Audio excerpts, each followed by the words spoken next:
Cataclysm Classic has arrived, and I wanted to take a class all the way from 0 to hero. Here's how. The aim of the challenge is to achieve best in slot, or as close to best in slot I can. Now what this means is getting all the best gear in the game at that current time for my class. So no joining a guild to raid for gear, although I can join guild groups in the later stages of gearing. I've got to also be self-sufficient, no sending over bucket loads of gold to buy myself to victory. Not that I've got any gold anyways, and I can only send over one BOE item. More on that a bit later. So most of this challenge will be done with pugs. The horror, I know. Pug stands for pickup group, some random players in a random put together raid trying to kill all the bosses. Let's begin the journey. First we need to decide on a class and spec, Horde or Alliance. And well, I want to go Alliance. Horde is probably better for raiding, but I fancy a change. I'm going to play Warlock too. I type in the name 0 to hero, but it looks like someone else has the same idea as me. Locks a lot, rolls off the tongue, and I like it. Now it's time to grind to 85 on boars, South Park style. Nah, I'm only kidding. I've got an unused level 80 boost, so after using it, Locks a lot now only has Cataclysm level interface. First we log in and our UI is a bit of a mess. At least it's not as bad as some old school interfaces. Quick cleanup and I'm ready to choose a spec. Warlocks can choose from 3 specs. Affliction, a dot class, Destruction, a more hard-hitting spellcaster, and Demonology, a mix of both specs with stronger pets. After checking out Warcraft logs, I decided to go for the current best performing one, and it looks like it's Affliction with Destruction near to the bottom. Fast forward and our bars are set up and we're ready to take on the World of Warcraft. Now leveling in Cataclysm is quite quick. The levels go by pretty fast, especially the early ones. On our journey we may also encounter a familiar person show up,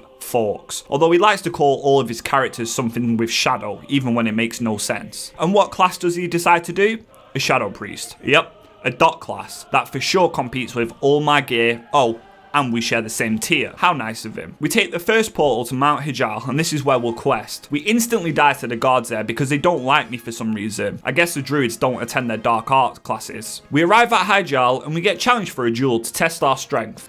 You're totally gonna clap me.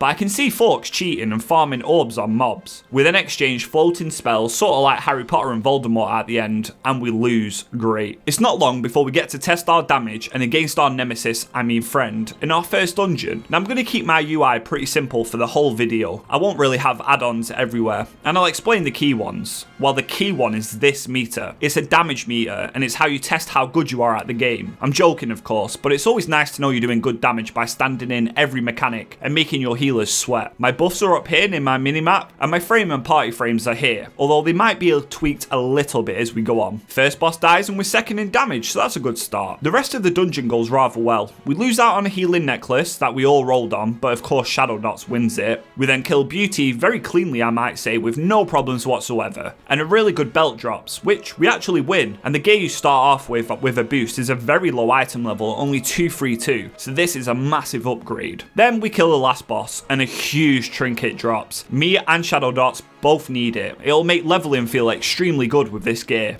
And we win it too. I then decide to do a Throne of the Tides dungeon as well to try and get a few more items to assist in leveling. We kill the second boss and a massive staff drops. A nearly 100 item level upgrade. And you can hear from our reactions how much we are desperately needing gear. I win it of course again. And listen to these keywords said. This character, I'm deleting it.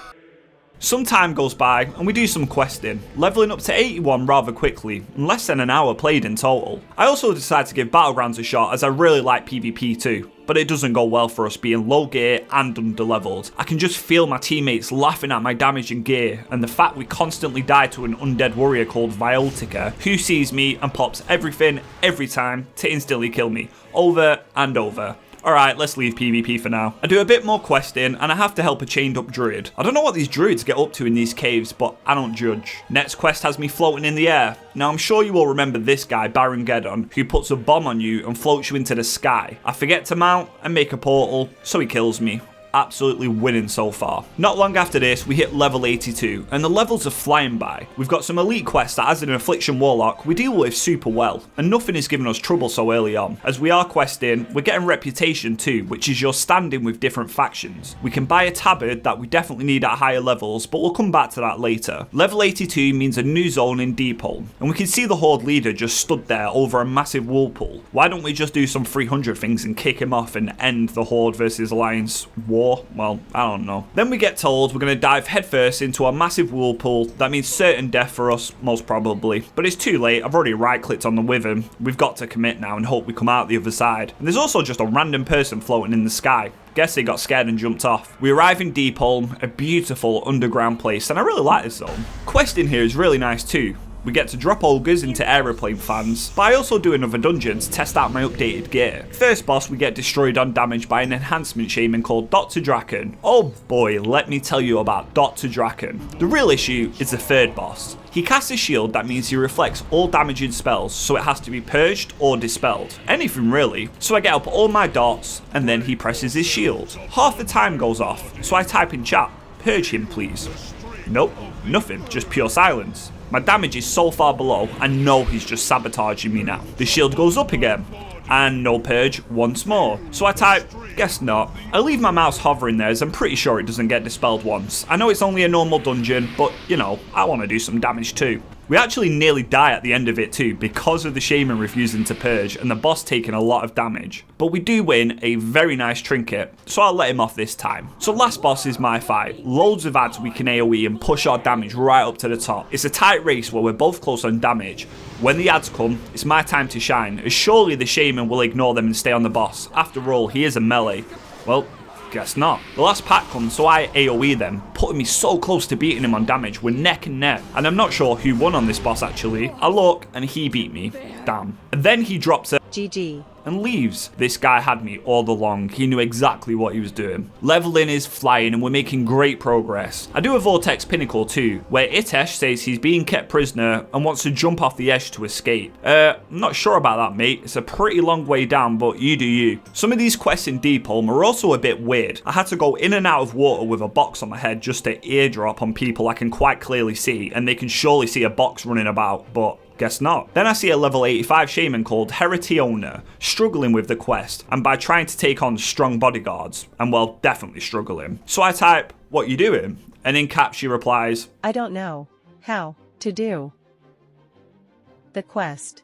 Me being the standing citizen I am, I ask her, "Have you got the trog crate in your bags?" And she replies, No. So I said, "Can you link the quest you're on just to make sure I can provide you with the required assistance?" So I get the shaman to follow me and I lead Heretonia over to the trog crates. I tell her to grab a crate and I take her back to the area. I then tell her to put a crate on and walk into the water, as you need to trigger a cutscene and it's a bit buggy. And like a proud father, I see the shaman with a crate on start phasing in and out of the water. I give her a PM to see if it worked and she replies, Yes. and with that, my good deed of the day is done. As I'm questing, Heritona keeps popping up and helping me with quests. So as I'm flying through Deepholm questing, she invites me to a group, and having a level 85 killing things for you is super nice. I am now very close to leveling, and this is where our journey with Heretonia is going to come to an end. So, do you remember the start of the video where I'm discussing my friend Forks, the Shadow Priest? Well, I get a whisper. I knew he said he's done with a class, but I didn't think literally. I checked my battle net and he's a level 82 mage. Competing with a fire mage on damage and loot is going to be pretty rough, as it's probably the best DPS spec in Cata. So I decide to challenge him and go to a dungeon to test what I'm going to be up against. And while I'm in the dungeon, Heritona once again DMs me asking for advice on quests. As we're killing the first boss, it becomes quite clear that beating a fire mage on damage, especially at this level or AoE fights, is going to be borderline impossible. I mean, look at the damage difference. In the dungeon, we level up once more to 83, and our leveling journey is soon coming to an end. On the last boss, I decide to go all out and try and beat him for damage. I'm going to use everything I can. I even pull before anyone's ready to get all my dots early, and the race begins. We're pretty neck and neck throughout the whole of this fight, although I see he starts to overtake me.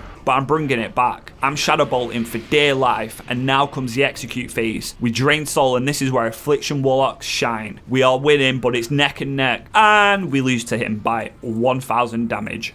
Yep, 1000 damage. What have I got to do? So at 83, the next place we go to is Uldum, a desert zone just near Tanaris. So we start making our way there. After some questing in Uldum, we encounter a very rare creature on Firemoor. Probably one of the rarest spawns you can find, a horde player. Now, me wanting to take out this mage called Nanny Slag, I make it look like I'm just questing, but Nanny Slag has seen it all and is very skitterish. I fly around trying to target her to find out where she's gone, and she's definitely in the area. That's when I see she's in the sky, a war-hardened veteran that knows the best course of action is to fly into the sun and wait there until all threats are gone. You win for now, Nanny Slag.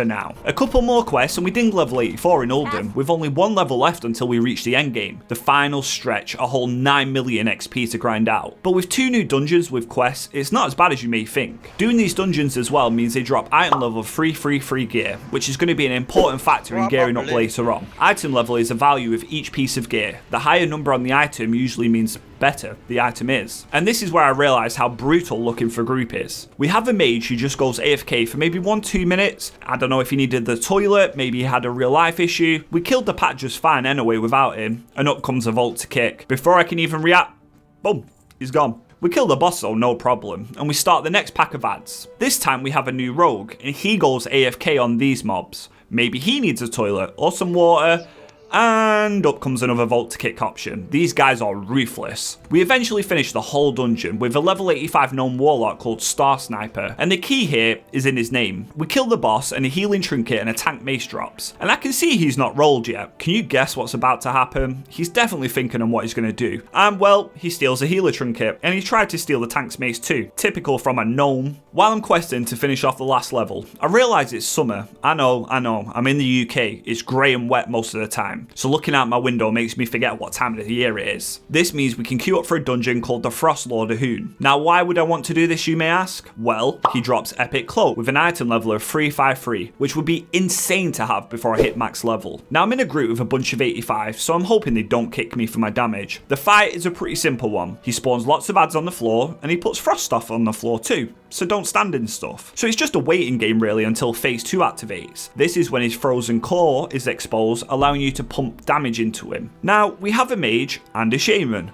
both with access to Bloodlust, a big cooldown. And during this nuke phase, can you guess what happens? Will they Bloodlust? Nope, of course not. And we don't kill it, meaning he comes back to life and now takes 90% reduced damage or more. So we've got to kill the ads all over again. It's fine though, we eventually do kill the boss a few minutes later. Then we see a spellcaster cloak drops, but it's spirit, but for me this is still a major upgrade. I rolled need as no one else did and we win it. This is a really nice item to have, but we really want the other one, or the frost scythe that drops from the satchel you can get, but it's only daily. Back to questing, and in Twilight Highlands is an arena known by many as the Ring of Blood or COC. It's a 5 boss event where you get quite a decent chunk of XP from doing it and a very juicy free staff at the end. We've got a full group and an 85 helping us, so it went quite nicely. Although we did have another warlock we was competing with, Thems. He's destruction and he was doing a bit more damage than me, although execution phase means we beat him by a few thousand damage. After turning in the quest, we get the very manly staff, giving us a free weapon and approaching the end. During my time in the Twilight Highlands, we encounter a special creature once more, a blood elf mage called Exnova. Now this little shit tried ganking me while I was questing, so no mercy for her. As a mage, she's a bit screwed when I dot her and just let her die slowly, getting my revenge. Luckily for her, my dungeon pops, and I wait until the very last second to enter, as I wanted this mage to suffer, but Exnova lives to see another day. This brings us to our last stretch of the level, where we kill a wolf that's trying to eat a deer, being a good hero, but it's not enough XP for us to ding, so we take out the deer instead, and we hit level 85, reaching the end game, and now the real journey from 0 to hero begins. So with 85 and Dalaran set as our hearthstone, as it's a very convenient location. Do you remember the rules at the start where I said I can use one BOE item and only one? The item I'm talking about is the best in slot trinket for casters, and it's called Darkmoon Card Volcano. With massive mastery, a damage proc, and 16,000 intellect, it's insanely good. And that's the only thing we can take. And this is what our gear looks like at the start of our journey to gear up. We've got an epic cloak, although it's a healing cloak, and now Darkmoon Card Volcano. However, our item level is 322, which is very low. It's not even enough to get into heroic dungeons. We've accumulated a massive riches totaling only 3,400 gold, yikes. But this is enough to buy cheap Emberfire gear. This is item level 339, but it's PvP gear. However, it does give us enough to get into heroic dungeons immediately. So I spend around 1,000 gold on some gear upgrades, and this is our total item level now, 332. It's increasing and looking better, but we've also got some justice points we can spend, 1,800 in total. Justice points are the dungeon currency you get from defeating bosses in dungeons, and then in return you can buy gear from this vendor in Stormwind with a 346 item level, on par with the heroic dungeons. I can only buy a small piece for now, so I opt to not do that and save them for later on. Now we're 85, we can actually do a raid. In Cataclysm, you have a raid called Baradin Hold, or as I could say to my friends, Buridian Hold. Similar to Wrath of the Lich King's Vault of Archivon, it's a one boss raid at the moment where you can drop vicious PvP gear or your class's tier set. The best thing is most runs take only one class, and Warlocks seem to be extinct, so I'm hoping I can get it super early. However, I just make my own group, and I managed to fill it up. In Baradin Hold, we take on Argriloth the Pit Lord. He's only got a few mechanics, and he's like a loot pinata. The mechanics are pretty simple. You split into two groups on 25 man, and the tank swaps when he slashes you. The healers then dispel, easy right? Then he spawns fire on the ground, and you move out of it. But the thing is his rage timer.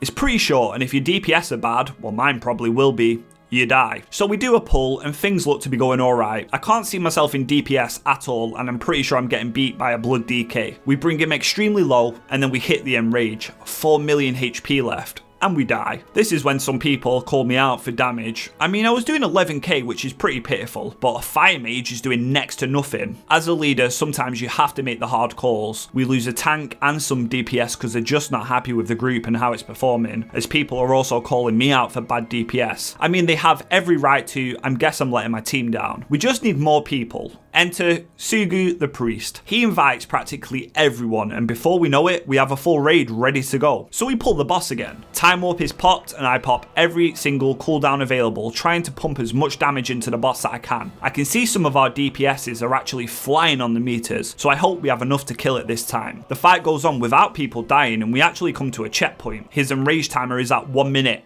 Again, and we still have quite a chunk of HP to go through. The boss's HP doesn't seem to be moving. I'm draining his soul and doing as much as I can. Everybody's alive. It hits 30 seconds and now I'm panicking a little bit. If we wipe again, people are just probably going to leave my group. The time is going down and down, but with only 8 seconds to spare, the boss falls and we defeat him. But the most important part is the loot. It's always the loot. And he drops absolutely nothing of value to the Warlock, which really sucks. I dish out all the loot to the classes and bid them farewell. The cool thing about Baradin Hold, or BH as most people call it, is you can do it on both 10 and 25 man. They're two separate raid sizes that usually share the same loot lockout, meaning you can only loot the boss from either 10 or 25. However, in this raid, you can get loot from both. So I create a 10 man straight away after. And on 10 man, this fight is a joke. You just stand in front of the boss and you do as much damage as you can. But when you're as kind as me and you take a holy paladin with 0 gear, who also doesn't know the tactics even though you explained them, enter Weelo. He's not dispelling and the other healer is mad and calls him out. Then half the raid dies thanks to him not dispelling. The boss is super low and I'm pumping as hard as I can, but I fall too. Only Weelo, Babacha and 2 words the mage remain. Babacha falls, but 2 words throws out a huge combustion, bringing the Pit Lord down. Loot wise, awful. Just awful again. Death Knight tier legs and Rogue tier gloves. That's our Baradin Hold lockout complete and 0 loot for our lock. The day is about to come to an end, and before I hit the hay and go to sleep, I decide to try out our first heroic dungeon. These offer really good loot, item level 346 pieces, and will help us get into raids, although they have a bit more difficulty than normal dungeons. We also get reputation. This allows you when you reach a certain standing with a faction to buy pieces of gear, even epics are equivalent to raiding right now. And while the start of the dungeon, the tank instantly dies and refuses to walk the 5-second warp back into the dungeon. I'm not even kidding, it's a 5-second warp. So we all die. Fantastic start. First boss time, and it's a pretty easy fight. You pump him, while sometimes he chokes you. Then heal you as he's into some weird sort of dominatrix stuff and likes to see you suffer. I'm losing on damage right now to practically everyone, but we're holding our own and catching up to a Demo Warlock. I'm wondering if these guys are as bad geared as me. Bosses dies, no loot as per usual. I check out the Demonology's gear, and it's pretty stacked compared to me, I must say, so I'm quite happy with my DPS right now. We arrive at the second boss. Well, we would, but our tank insists on skipping. So even though the Shaman needs rep, and I definitely need everything I can get right now, he just ignores us because he's the tank and you follow the tank. We take on the next boss pretty easily. I'm doing less damage than the tank as this guy has 2 adds, but the boss dies and we get no loot, so we're not going to speak about this. Me and the Shaman do a bit of ninja pulling too. I know, I was getting tired.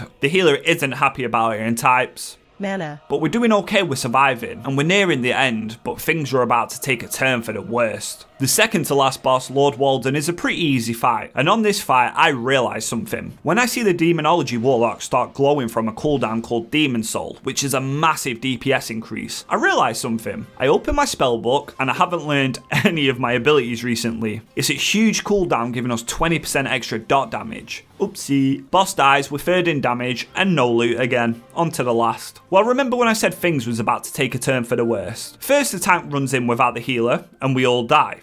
Luckily, the Warlock gets off a Soulstone just before he falls. The healer says, Did you see I wasn't here? And then the tank replies with a No XD. Healer says, Perfect. But it's going to get worse. The last boss here, Lord Godfrey, can be a bit of a pain. You usually tank him downstairs to avoid his gunshots and the ads he spawns. But no God, being the hero he is, runs up and tanks him on the platform. This is fine, this is fine. The Shaman is going mental in chat. Down FFS. You don't tank him up. He's refusing to do damage and we're taking a lot of damage too. The Shaman still hasn't attacked the boss and is typing instead. And while the tank dies, we soulstone him up and we're just blasting him. If the Shaman just bloodlusts or even attacks the boss, then we kill it. But no, he's still refusing to do anything. He only drops a Searing Totem near the end, not doing hardly any damage, and then a Volt Kick pops up, calling him a noob. The Shaman then gets removed from the group, we all die with the boss at 5%, and that, folks, is the end of our first heroic dungeon. I didn't even kill the boss. The group disbanded, and to be honest, I was pretty tired at this point. But next time on Zero to Hero, we dive deep into dungeons where who knows what the real enemies are. Are they the monsters? Or are we, in fact, the monsters? Last time we ventured all the way to level 85. We met some friends and made some enemies. But with the journey in front of us still a long one, let's jump straight into the deadly dungeons of World of Warcraft. With it being summertime in World of Warcraft, we can queue up for the Frostlord of Hoon once again, a deadly ice boss that can drop some pretty sweet gear. I'm mainly looking for this staff though. Once again, my damage on this boss is negligible. We don't even get that lucky staff drop either. But the DPS cape does in fact drop. This is a very nice upgrade from the Spirit Cloak we was using before, so I'll take that. After the terrible first heroic dungeon experience I had, where we all died on the last boss and we didn't even kill it, it's time to delve into the dungeons of World of Warcraft, where glory and loot awaits us for killing the bosses. The first dungeon we get is Throne of the Tides, an underwater dungeon, where we're being attacked by some giant squid looking kraken thing. Now this group is blasting. Our tank is pretty geared and pulling rather quickly, so this has the feels of a very good run. As we're clearing the trash, look what drops. Epic, tradable BOE legs. These will sell for a lot of gold and boost our character through the roof. Everybody needs, and we lose, damn. The poor undergeared enhanced shaman would have used them, but I'm not a fan of shamans because of Dr. Draken, so karma has now come full circle. But gold is gold, my friend. He drops a That's life in the comments, and I feel for him. On the first boss, our damage is actually through the roof because we get to multi-dot the ads here. And by through the roof, I mean we're doing 12k. But at least we are sitting on the top, finally. And the first boss dies, and some lovely gloves drop for our enhancement friend as a condolence for him losing the BOE legs. He seems pretty happy about it too. This dungeon's pretty cool because straight after the first boss is the second. I don't have my cooldowns up or bloodlust now, so we lose to the tank on damage. No loot once again. Now Forks is my friend slash enemy who made a mage to compete with me. I've still not decided if he's friend or foe yet. He's now level 85 and he knows I've been farming the Frost Scythe, and look what this little shit messages me. Yep. Of course he gets it first try, but it doesn't have intellect actually, so maybe it's not as good as I first thought. The last boss of this dungeon is practically free, although his voice lines always make me laugh. Their filthiness stains me. We kill the Kraken, and it's doing some weird things with its really weird looking mouth. And we actually complete our first heroic dungeon, and some insane gloves drop. I think they're actually my pre-raid best in slot. And of course, the healer, who has better gloves, tried taking them from me, but we actually win an item for once. I'm getting used to having to roll against every single class in the game at this point. So as a recap, the currency dropped by dungeon bosses are justice points. This allows you to buy heroic dungeon level items from this vendor in Stormwind, which for some classes are pretty insane, and we buy a really good chest piece and replace our really bad green one. And here is how our gear is shaping up now. 337 item level, with most of our greens gone except a really crap wand, but I'm starting to see the potential. Now I want to take you on my journey through gearing up. Some highs and some lows, but as I like to call it, a journey through Grim Batol. or 2. But to get to this point, I need to introduce you to these heroes. Meet Goobles, the Death Knight, Father Fred, the Shadow Priest, and Zedshot, the Draenei Hunter. Once again, in our second dungeon, our tank dies immediately to the first pack, and I'm already having flashbacks of Shadowfang Keep. And while the tank then says, Never heard of interrupts? so I reply with, only me and you have them, mate. And he says, ODK. FK. so I've calmed the tension, and we move on. First boss time, and while this guy is a pretty easy fight, you just have to deactivate little levers at both sides. We kill the boss, and my damage is just awful. I presume it's because we can't really do much damage to him before he becomes immune. I then realise our Shadow Priest is also doing next to nothing, and we might be here a while. No loot once again, but we continue. Believe it or not, with our undergeared group, we actually get an achievement for reaching the chamber within a time limit, faster than the speed of sound. The next boss in the dungeon is pretty much a burn boss and don't stand in puddles, so I'm blasting as hard as I can. The boss dies, and our tank is a top damage, which is a pretty bad sign, but it doesn't matter as we're all pitching in and we're doing our best. We arrive at the last boss, and it's a pretty straight DPS race once again. We're all pretty even, so I feel like this group is a decent one as we're all gearing up together and we're all here for the same thing. We kill Raj, and no loot for me once again. But some hands did drop. They're good for our friend Father Freddy. I rolled need on them by accident. I apologise to him for the mistake. The leader is signing up again and again for a dungeon, so I'll take the instant cues. Our paladin healer does leave, and this is where we journey into the depths of Grimbatol. Enter Jupiter, our druid healer, and this is how our party looks going into it. Absolute champions. Now Grimbatol is an interesting dungeon. It's got a lot of trash mobs, but you can ride on dragons and whittle them down or straight up kill them. We do a pretty good job at clearing them out, but it's still quite a few up. Now the Death Knight that was sort of mad at the start of our first dungeon is now giving words of encouragement to Jupiter, our druid, who asks, Am I doing something wrong? he replies, No, you doing good, druid. and the issue is, mainly, he's ooming really fast apparently. We arrive at the first boss and I inspect Jupiter to see what his gear's like and what he needs. Well, it's pretty shit if I'm being honest, so I can see why he's having mana issues. We pull the first boss and things seem to be going okay until that ad spawns. Now usually you kill this trog fast or away from the boss, but I'm an Affliction Warlock. We all nuke it on top of the boss, giving him this buff, a damage one. He gets 2 stacks and instantly one-shots a tank. Then Father Freddy falls, and we all fall shortly after. Father Freddy is still optimistic, but nah, it's a wipe. So I explained to the group that going forward, CCing the trogs is much easier, and I trust myself with this job. So we pull the boss again, and I take on all the responsibility of fearing the trog forever in the corner, while we all kill the boss. This time we take it down surprisingly well, but no weapon for me. Our hunter does in fact though get an upgrade, and like the wholesome group we are, we'll congratulate him on his loot, the polar opposite of the last experience I had in looking for group where people was instantly kicked. Now on the trash before the second boss, Zedshot disconnects after receiving his helmet, and I see he didn't type anything about going AFK. This is the same place I've seen so many be removed before, and there we have it.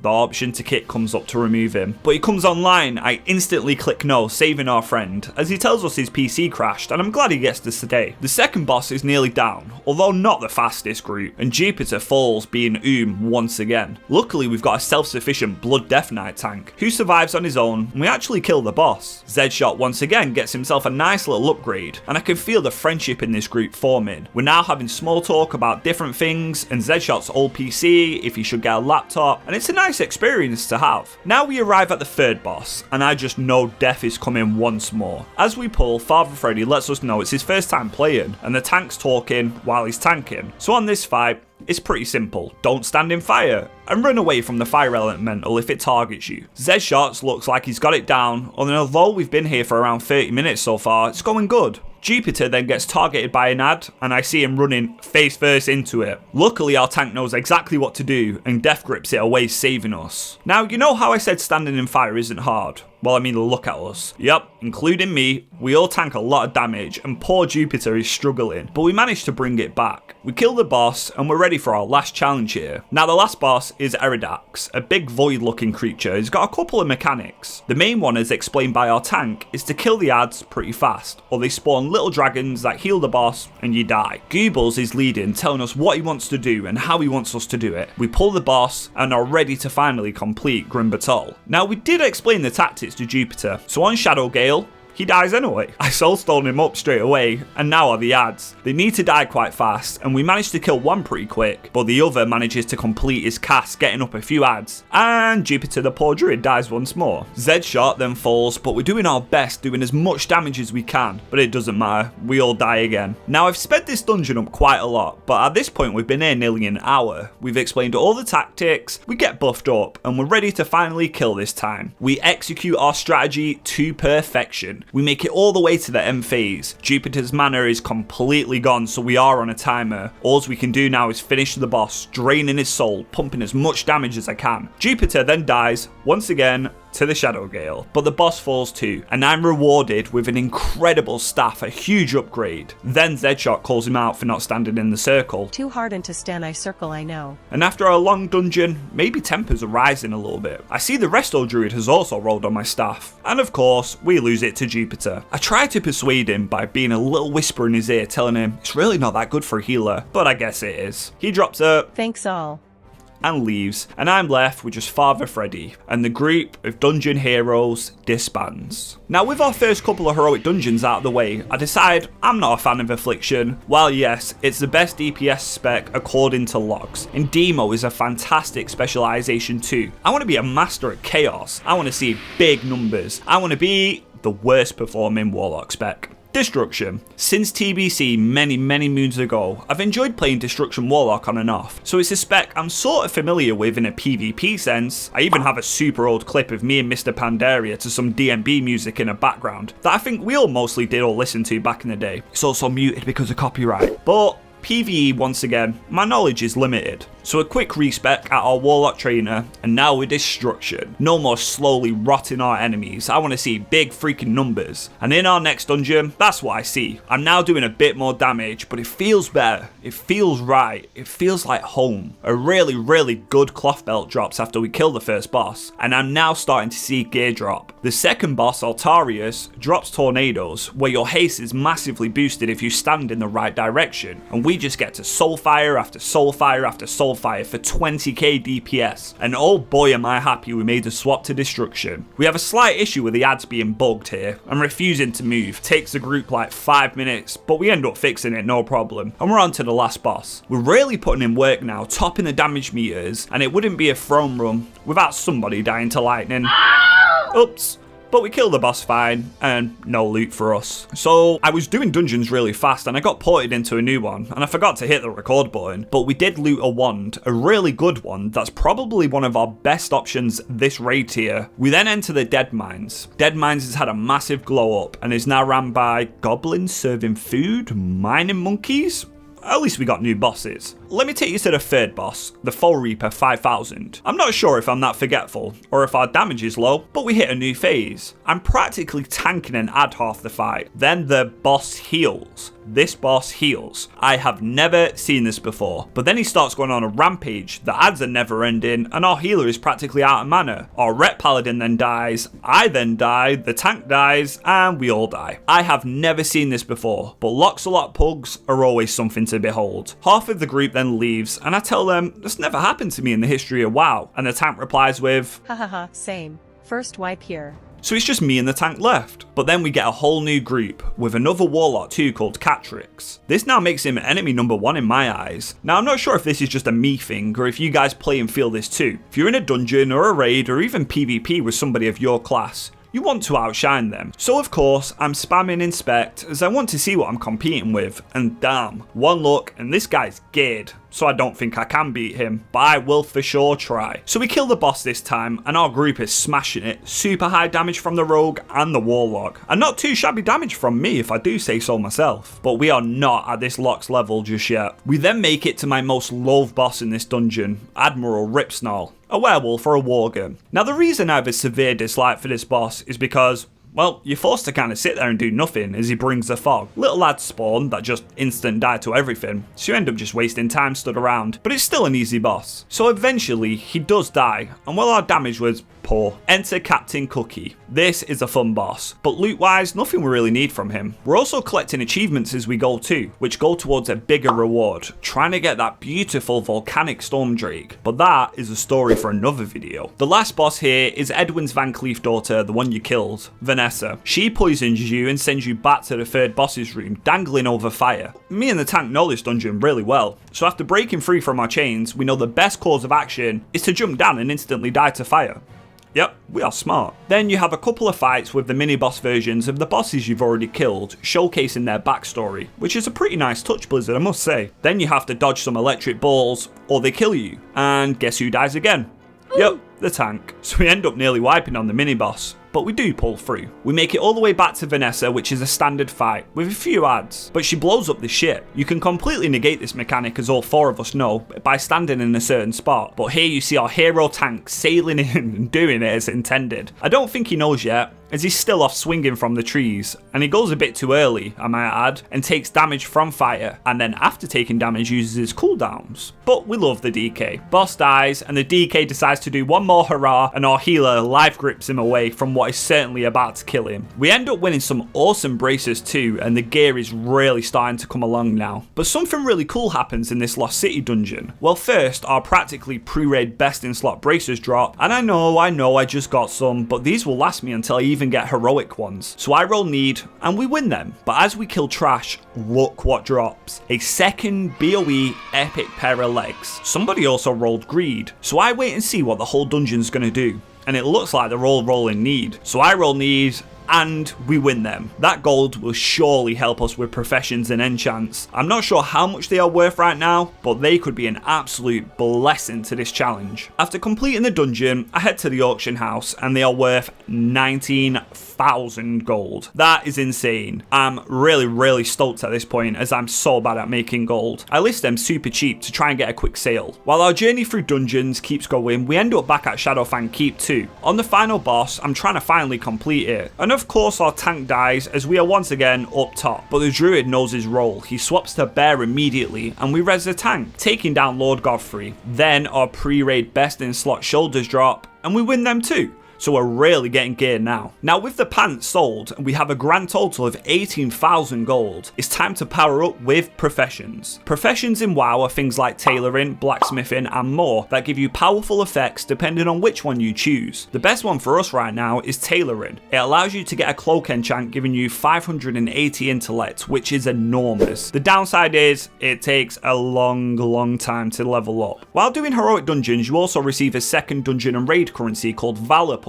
This allows you to buy powerful raid items and even tier set pieces, which is great. However, thanks to Blizzard adding a catch-up mechanic, there is so many Valor points we need to get. So after delving into a few dungeons, we can finally purchase our first tier piece, the Shadow Flame Leggings, a huge upgrade. Continuing with looting heroic dungeons, we end up back at the boss that really got to me the last dungeon, OZK. And as I'm destruction now with no purge, and we have a full melee group, I do 0 damage. And once again, loot the upgraded heroic version of the trinket. For my sacrifice comes my reward. But I want to take you back to Grimbertol now, where my group always seems to have, well, let's just say a rough time. So we kill the first boss very easily, and a heroic weapon finally drops, a perfect upgrade for my warlock, and we win it with 100 roll, and we snag the achievement needy too. Very nice. Then, our undergeared Death Knight tank pulls the ads, pulls the boss, and everything you can think of, and we die. Shortly after, we end up killing the boss, and our enhancement shaman here types, if no one needs these elemental boots, he will roll for it, which is fine with me and fine for everyone else, and well, this is going to be key for what happens soon. We arrive at the third boss after our tank left, and we've got a new paladin tank. Stream the shaman somehow managed to fall off the bridge and fall to his death, but I guess he's just in his own little world right now. So I don't know if you remember this boss from earlier, where the flaming spirit equals death. As you can see, Stream is targeted. He brings it into our group and blows everyone up, and we all die again. Take 2. I've now explained the process once more, and what you have to do in order to not die and kill the boss. So naturally, our dwarf holy paladin Grafty just charges straight into the ad and blows him and the shaman up. The tank calls everyone idiots, and then the paladin is swiftly kicked from the group. With deaths under our belt, another paladin healer arrives. We execute the boss this time now to pure perfection, maximizing our damage, dodging fire, and killing ads very easily. Then we execute the last boss perfectly too. Everyone's damage is super good. We're doing mechanics, and the boss easily dies, and he drops a pretty good trinket for me, a lot better than the mastery one I'm pretty sure, and I'm the only one who needs it. Now, flashback to when Stream stream said he'd need if nobody else does. Well, of course, he needs on the trinket, wins and leaves. What a little shit. So I PM'd asking if I could have it perhaps for my main spec, and he replies with, Leave me alone, I needed it and wanted have a nice day. damn, I got owned. Ah well. Tendrils will do for me now. Still a good trinket. Me and Forks decide to do some PvP. Now I don't want to use PvP items to cheese my way into raids by artificially inflating my item level. However, some are a very high item level, 365, and having 1 or 2 pieces to fill out my remaining slots would be a fantastic upgrade. But we're both really bad geared and we sort of get destroyed a lot. Eventually though, through sheer grit and determination, we earn enough conquest points, the currency you get for arena and rated battlegrounds, and this allows us to buy an item level 365 helmet, and eventually a 365 ring too. They don't have great stats, but it's a lot better than what we had, and thanks to reforging, we can sort of make it work. I also didn't realise after all my dungeons, we hit Exalted with Ramakan. Being Exalted means we can buy item level 359 boots, which are really good, and we won't replace these until we get heroic boots, most probably. The main reason I bought a helmet was for the meta gem. This allows you to get a powerful bonus for having sockets on our gear. We also buy Hermit's Lamp from the Justice Post vendor, and I must say our dungeon journey has definitely had its ups and most certainly its downs, but our gear is coming along very nicely. After many hours, our tailoring is at finally level 500. Here is where we can craft lightweave embroidery, giving us a powerful cloak effect, and this should help our damage increase by a lot. We also still have about 5,000 gold left over. This means we can purchase our own BOEs with the gold we made from the epic we sold earlier. I buy the Dreamless Belt, a 359 raid item that's got a lot of hit, which will definitely help us when it comes to raiding. After spending an eternity more in heroic dungeons, that kind of went pretty easy, really nothing to showcase as they're just zug blasts. We can buy our 2 set for tier, the chest piece. And after a long hard couple of days, this is how our gear's looking. PvP head. Not the best, but it's got raw stats and sockets, which is better than what we had. We've now also got 2 set for our tier, which is fantastic too, as well as a BOE belt and reputation boots. I also bought a 365 PvP ring to give us a big upgrade over the crappy 333 we had. And looking at this gear, we're ready to start raiding, guys. Next time, where we delve deep into Blackrock depths to take on the reanimated Nefarian, we bombard Bastion of Twilight to take on Cho'Gall, and maybe even soar in the skies as we fight the Windlord Alakir in our journey from zero to hero. So far, we ventured all the way to level 85, dived deep into dungeons where our sanity was truly tested. Today, we jump into my experience the past few weeks with raids, showing you my kills and most importantly, the loot, as we go zero to hero in Cataclysm Classic, Raiding Edition. Now, before we raid, there's preparations that need to be had. For example, consumables, because we're a good little raider. These give you stat boosts, things like 300 intellect, and a potion that gives you a massive 1200 intellect. And as I want to do my best, we have to spend a little pretty penny on the auction house. I've managed to worm my way into a Blackwing Descent raid. Here you take on the reanimated Nefarian and the horrors he has made. This group is also attempting some heroic bosses. For anyone that isn't aware or hasn't kept up to date with the difficulties in WoW, in Cataclysm you have 2. You have normal and then the harder versions, heroic. These drop the best gear in the game at item level 372 at the time of this video, so any item is a huge gain. So let me take you to my first raid, Blackwing Descent, and our first weekly lockout as a warlock. Our heroes gather at the entrance and we're ready to take on the first boss of this glorious raid. It's no it's not, it's a trash. Now if you've raided in Cataclysm, then you'll know that these 2 adds, well, they're a pain if they're not tanked correctly or people stand in the middle. They usually just die. And this is a true test for your raid. And well, naturally,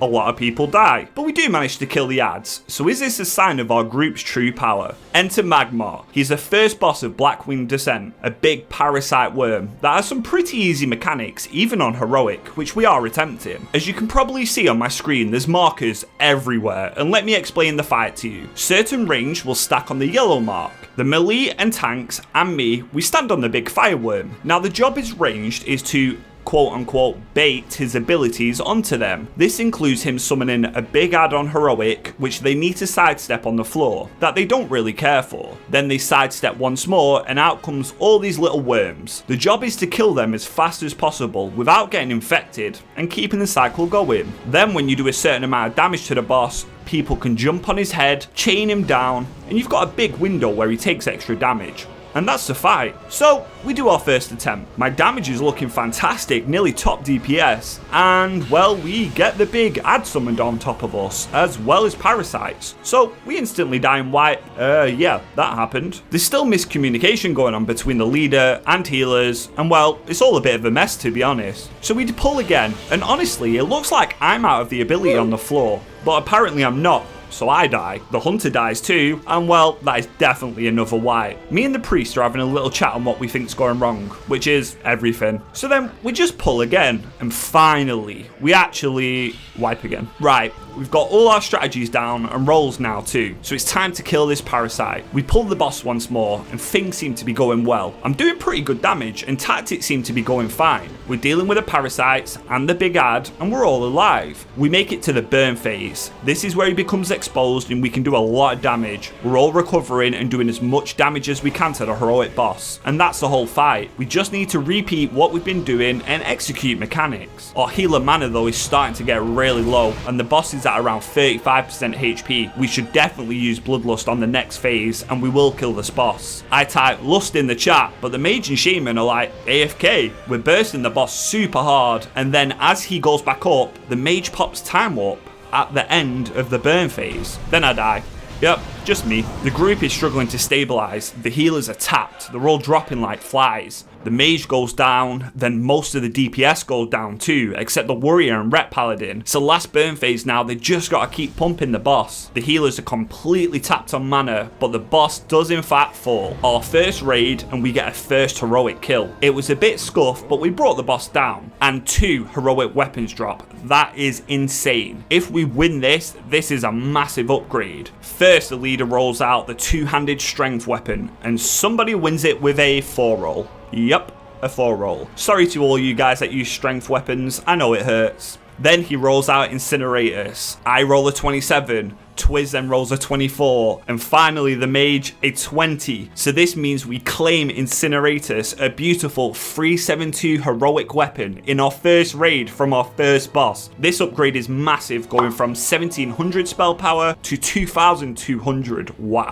Alright, so let me take you now out of Blackwing Descent for the time being. We did clear the raid, but most of it on normal, and we got 0 more items. I also did a 25-man BOT where we didn't loot or see a single item too, but I'm coming back to these really soon. I want to take you to Throne of the Four Winds, where Alakir the Windlord awaits us. It's only a 2-boss raid, and we're doing the first one on heroic difficulty again. So you got 3 platforms, and certain people stand on the platforms and do their mechanics. As a warlock, we're on Anshul. Our job is to basically just kill ads, and don't stand in stuff. A pretty easy fight. Well, on paper. We wipe, and we wipe quite a few times as people get knocked off and they're not killing ads, and we stand in stuff too. But we just keep pulling. So we go again and we're doing okay damage, and Anshul summons his ads once more. The Death Knights got to kite them, as if they hit you they put a dot on you, and well, you die. So the ads spawn, and as a Destruction Warlock, our AoE is shit. I mean, really shit. So I'm trying to do my best with Rain of Fire and contribute to the fight. At least we've got Shadow Fury stuns. When the boss's mana bar or energy reaches about 80%, you have to jump onto the Frost platform. I jump and get one-shotted by the boss. Fantastic. But they res me up quite fast, and now we burn Nazir. And this is the fight. Kill ads, don't stand in stuff, swap platforms. We go back and we kill Anshul. Then the raid goes back again to Nazir, and this is the damage phase. Bloodlust, all cooldowns before the other 2 bosses revive. And if they do,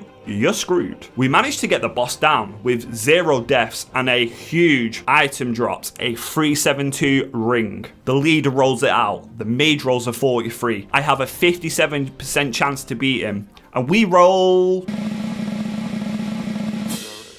a 1. Yep, a 1. Damn.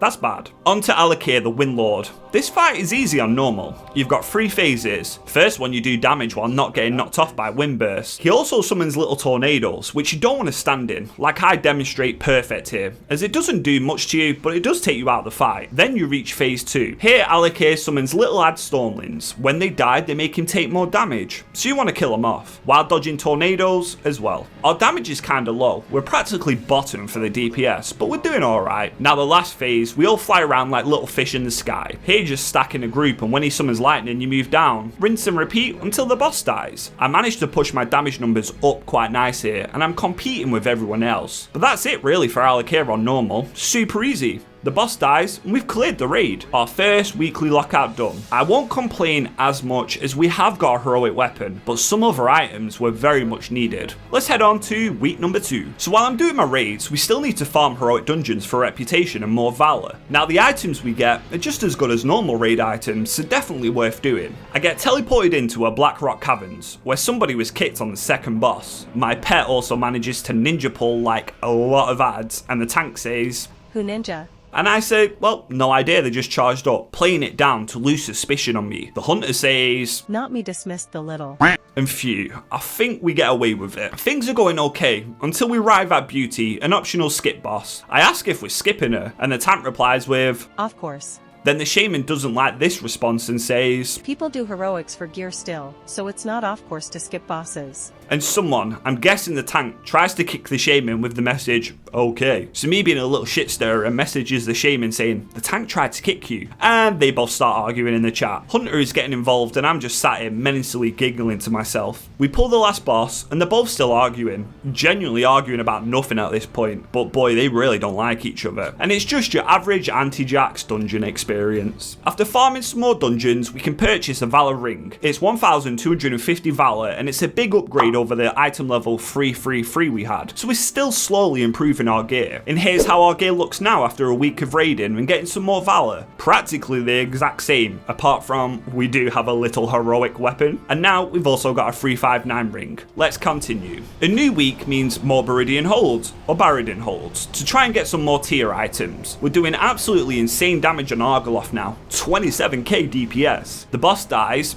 and of course nothing for us again. I even do it on 25 man, and once again, nothing. Maybe one day we will see a tier piece from Argoloth. Drop wise, our lock is starting to be cursed. Also, I've been doing a daily run of Black Rock Caverns. For this trinket, it's called the Witching Hourglass, and it comes along with a nice amount of intellect, and it gives a good haste proc too. A really good trinket, but we haven't seen this either. After doing plenty more dungeons and looting Valor, we've got enough Valor points to buy our last piece of tier. We can get the Shadow Flame hand wraps, giving us now 3 out of 5 tier set, and being done with a Valor Quartermaster. Our next items will come from raids and reputation, but this still means we have to do dungeons, the horror. All this time, I've still been doing the Frostlord of Hoon, searching for the Frost Scythe, as we don't need the item for damage now, but we do need it for transmog as it looks really good. But I never see it. However, we do get Ice Chip, a nice little frozen elemental pet. Back in Black Rock Caverns, and we pull the last boss, fishing for the trinket once more. And as the boss is about to die, we asked the priest earlier to soothe some ads.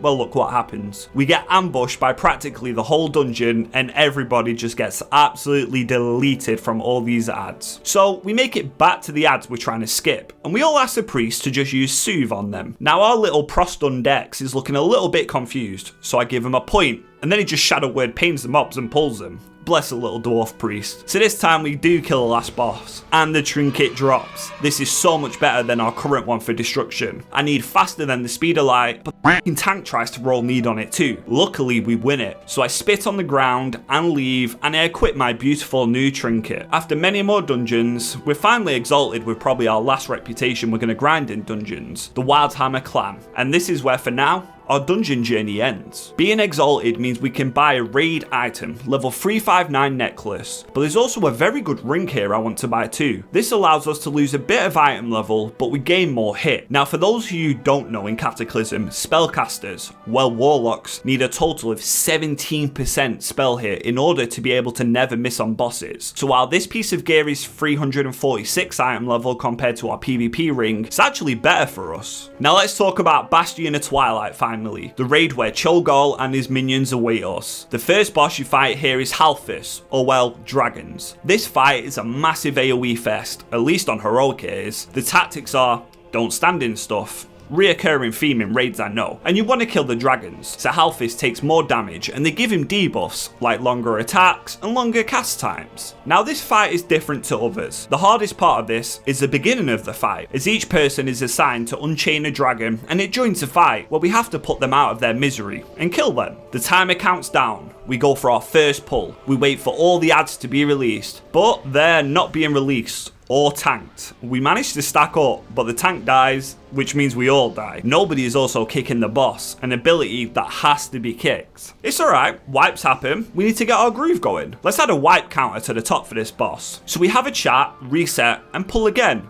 But nobody kicks, and well, we all die again. People are not kicking, and they're being tanked separately. They all have to be stacked for this to work. Attempt 3, it goes better until nobody kicks the boss. And well, we all die once more. This is not looking good at all. I said ideally you want Storm Rider up to make his cast longer. And this time we do that and it goes better. We take down the little whelplings and now we have Neversiren and Storm Rider up. The more dragons that die, the easier this boss gets. But our tanks are just getting demolished. And well, we wipe again and again and again. Then our last pull. The tank decides, you know what, I've had enough. I'm going AFK. We all die. This raid is cursed and people just start leaving. So I decide this group is not for Loxalot and we leave too. Straight after this, I join a 25-man run. Same thing, first boss is on heroic difficulty, just more health and more damage for the raid to deal with. So we're on Discord and we pull the boss, the raid leader is calling for kicks, and well, nobody is kicking again. People die and he calls for another wipe. Why is this so hard for me? So we pull again. And well, everybody dies once again. We pull again, and this time is for sure the kill, right? Nope, wipe again. People are standing in meteors, not kicking, and then the leader and the elemental shaman start arguing. Yeah, I see. Okay, Beak, the Ella Shaman. Can you tell me why you... Oh, it's chain lighting. Yeah. So, why you chain lighting Halfus all the time? I did not chain lightning Halfus all the time. Yeah, you only did it 50 of your... for free. No. You did 50 of your damage, 50% of your damage in Halfus. Exactly, yeah. Yeah, so why? Because it was the freest target to target. Yeah, then why don't you target a Drake? Because I did also target Drake when the whelps were not on us. Bro, you did 12% damage in the Time Warden and 50% in Halfus. And you want to tell me you did. Please focus on the Drakes. Actually, I think I'm done. Bye. Yeah, bye. Don't be bye.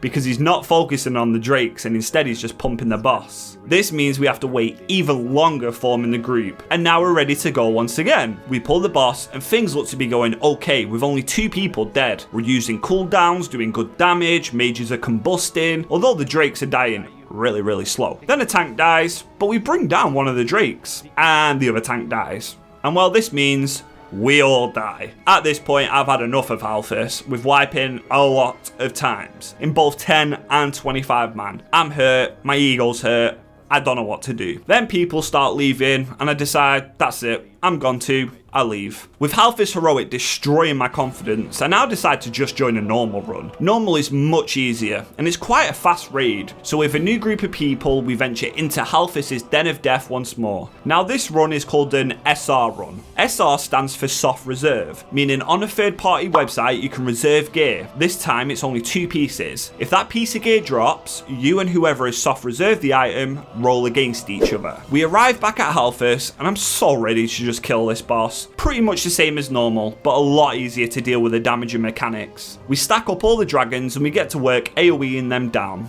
2 people die again. Man, I'm just cursed with this raid. We resurrect the warrior, and I'm doing quite good AoE, I must say. 40k is not too bad. We managed to recover somehow and kill all the drakes, so now we just burn down Halfis, and this is definitely finally a kill on him. Not heroic, but that's in the future. Loot-wise, the book drops, and it's not reserved. This is perfect for us. I inspect the priest, and he's got like a 359 staff, so I don't think he needs it, so it's probably between me and the mage. We arrive at the second boss, Valiona and Thralion, bickering dragon siblings. Fight goes like this: stat for blackout, don't stand in stuff, And if you get engulfing magic, it increases your damage, but you do damage to the raid, so move out. And I must say, this leader is just spamming raid warnings. I don't have my sound off, so I'm actually getting a headache just hearing it going ping, ping, ping over and over again. We pull the boss, and in this raid, I'm one of the top damagers. Feels nice. Our hunter dies once more, and it seems as if he's a bit lost in this raid, but it's not an issue yet. She breathes fire, so you don't stand in it and just keep on doing damage. The boss is low, and I'm now the #1 DPS. Not that I'm flexing or anything, but I am.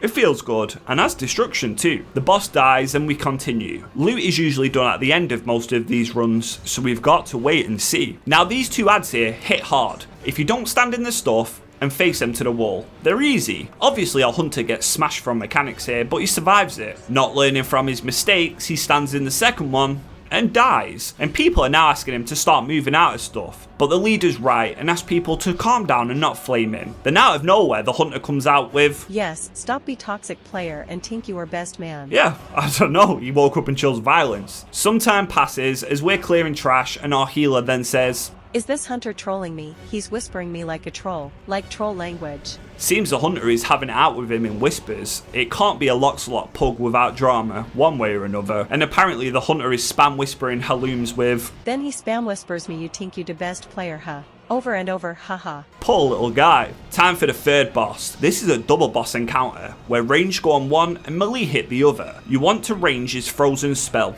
or it kills you, and we have to nuke the fire to break his shield. And you want to split the boss's HP evenly. If you get a water bomb on you, you stand in the fire to get rid of it. And that's phase 1. After a while, 2 more elemental lords take their place and join the fight, Earth and Lightning. Now here you stand in Lightning to get an effect called Searing Winds. Then you stand in the Earth on the floor after. Very easy. Once you get the bosses to 25%, they fuse into the Elementium monstrosity. Here you pop all your cooldowns and you go to town on the boss. Just don't stand in stuff really, and that's it. Very easy, simple boss. The loot from this boss is pretty shit in general, so we'll just head to the last boss, Cho'Gall. The Ogre Cho'Gall, the last boss of this raid. If you don't count the heroic only Sinestra. He's got a few mechanics and it's mainly don't stand in stuff and kill ads. Also, he will make people worship him, so you've got to kick that. If you get corrupted, then you do a lot more damage and your casts are instant at the cost of not being able to be healed and hurting your raid. But for me as a warlock, I can stand out and pump.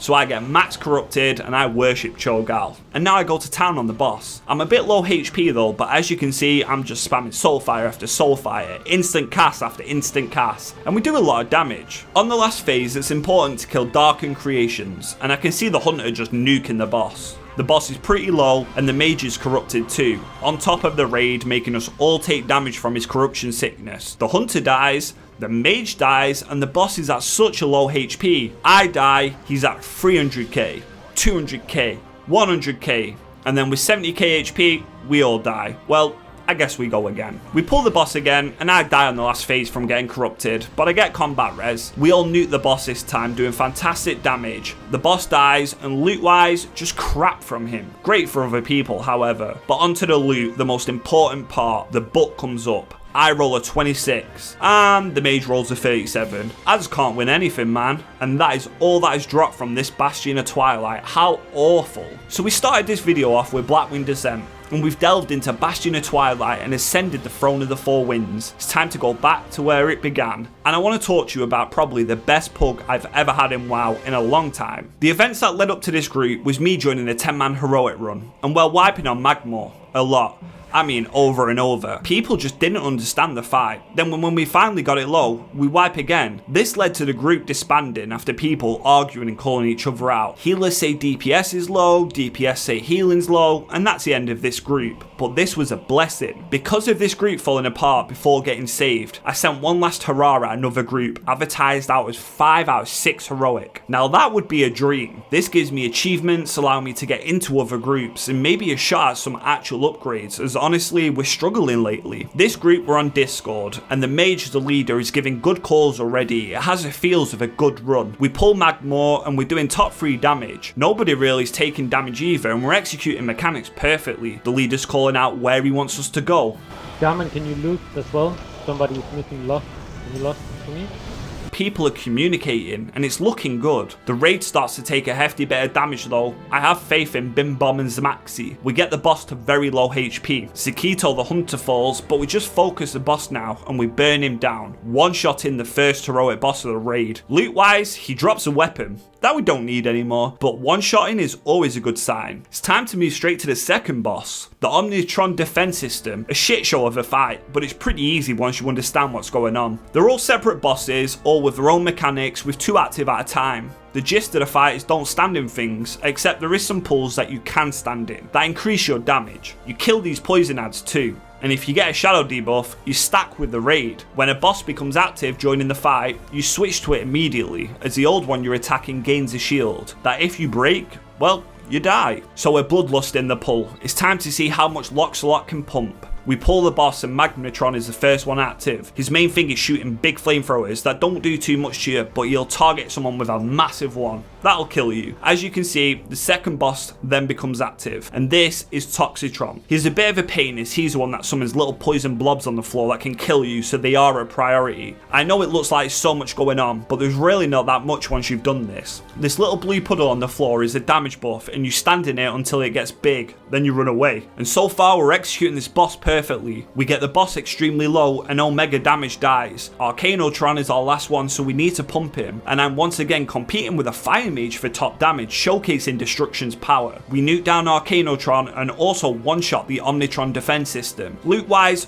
awful, just awful once again, but we are getting achievements. I also ask if anybody's logging. Let me explain logs to you. Well, as much as I know. Logs are a third-party tracking on Warcraft logs that gives you a number 1 to 100 depending on how well you did on the boss fight, how quick your group killed the boss, and other factors too. 1 being the absolute lowest and 100 being the very best. It's a way people check your performance really. Now not all groups care about this, but the higher you go, some people like to look at them to get a rough idea on how you play. It's time for Chimerium. This guy is more of a tank fight than it is anything else. Of course damage and healing matters, but I'll explain the best I can. He's a tank and spank, so mechanics not that much. As long as this little robot is alive, you can't go below 1 HP. But his ability is Massacre, and for this you have to be at 10,000 HP, so the healers don't need to overheal you. After his third Massacre, the group runs in as quick as they can as the boss starts fighting with itself, and he spits slime on you. That's all I have to worry about as a DPS, is spread, then stack. The leader's saying we might wipe a few times, but let's pull and see how we do. The boss fight's going really well. Tanks seem to be swapping good, and all we can do is keep doing as much damage as we can. Then comes the third Massacre, danger, dangers ringing out my ear. This is the scary part of the fight, as you immediately have to stack up, and this is where healers have to use their cooldowns and top you up quickly, and our tank gets one shot. But we bring him back up and seem to recover pretty well. Now we spread once more for Massacre. We're about to hit the last phase, so everybody needs to get their HP right up, as you can't be healed. And it's a DPS race to try and kill the boss before he kills you. I'm facing the mage once again after competing for top damage. Our first tank then falls and the boss is really low. Our second tank falls as well and we're in big trouble now. He's going around eating everybody, but I then kite the boss to a corner and he seems to bug out for a split second, not wanting to eat poor Loxalot. Everyone falls except our rogue, who evasions, and we kill Chimerian first try too. I mean, it wasn't even close. Me and the mage did the exact same amount of damage too, and we're flying through this raid.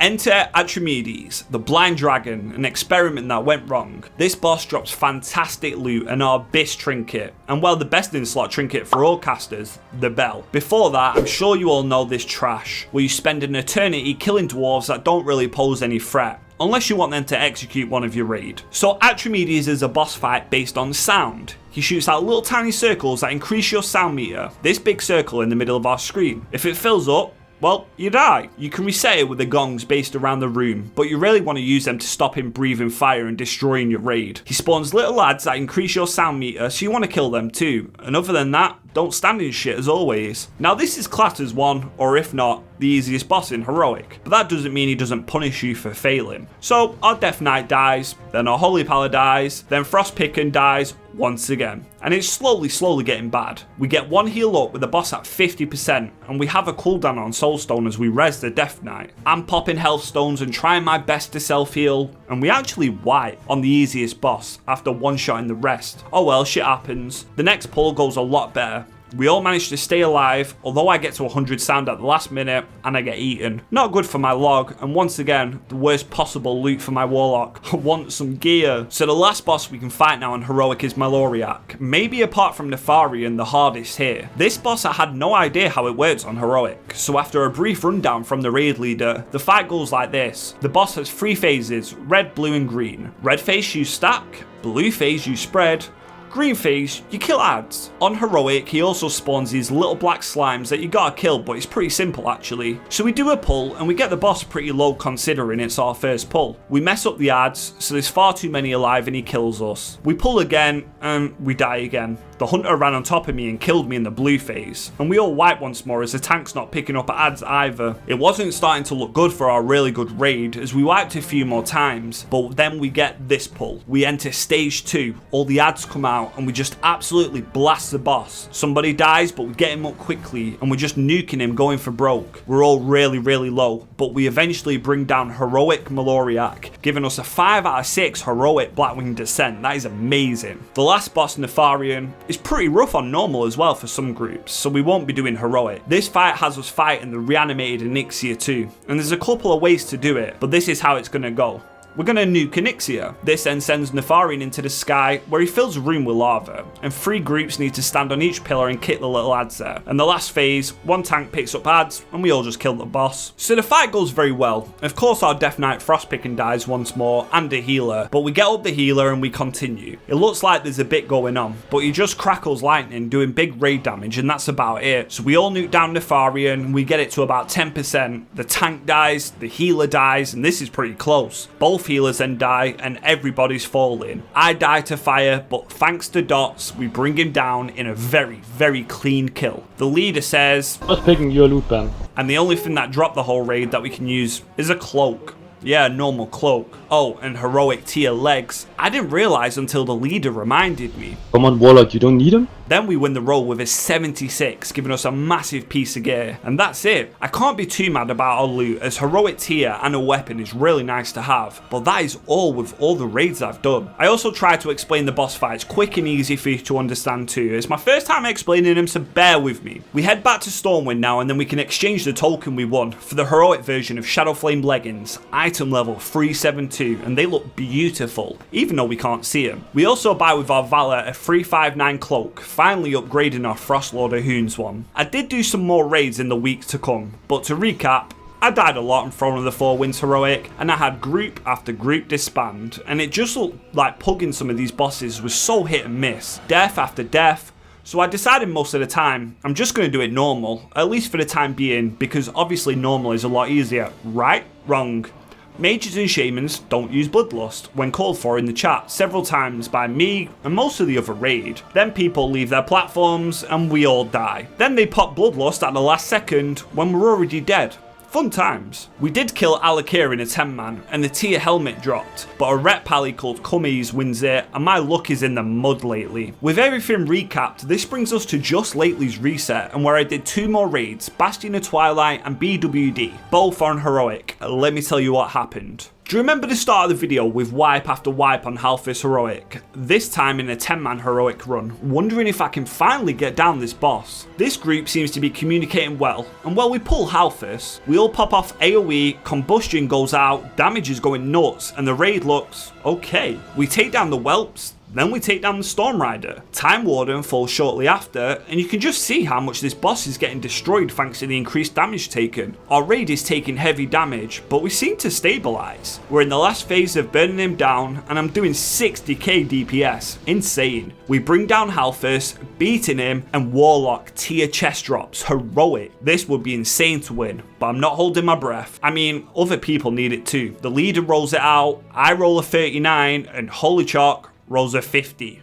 Damn. We move back to the dragons, and this group also wants to take down this boss heroic. The only difference here from normal is mechanics are a bit more punishing, and people have to go into the Twilight Realm to kill adds. We do our first pull and we get the bosses to around 50%. It's looking good, but the raid is taking massive damage. Damage-wise, our group seems to be doing really well in that department. Then the dragons do a deep breath attack that sends you to the Twilight Realm and probably kills you. And well, both tanks die, then the raid dies, but we got the boss to 25%, so that's a good sign. We do another pull and we get the bosses low again, but we're just not clicking. We decide to hop on Discord and try and get the dragons down. Now with Discord, we once again get the dragons insanely low, but our healers just die. We left up a few too many ads in the Twilight Realm, so we're getting blasted. We're now going 3 healers to try and stabilize. The very next pull, we get the bosses low once again, this time with the whole raid alive, and at the end phase, it's just a repeat of the start. Healer's mana is good, and with the whole raid doing a lot of damage too. I'm at the top as Destro again, woohoo! We bring down the dragons, getting heroic Valiona and Feralion.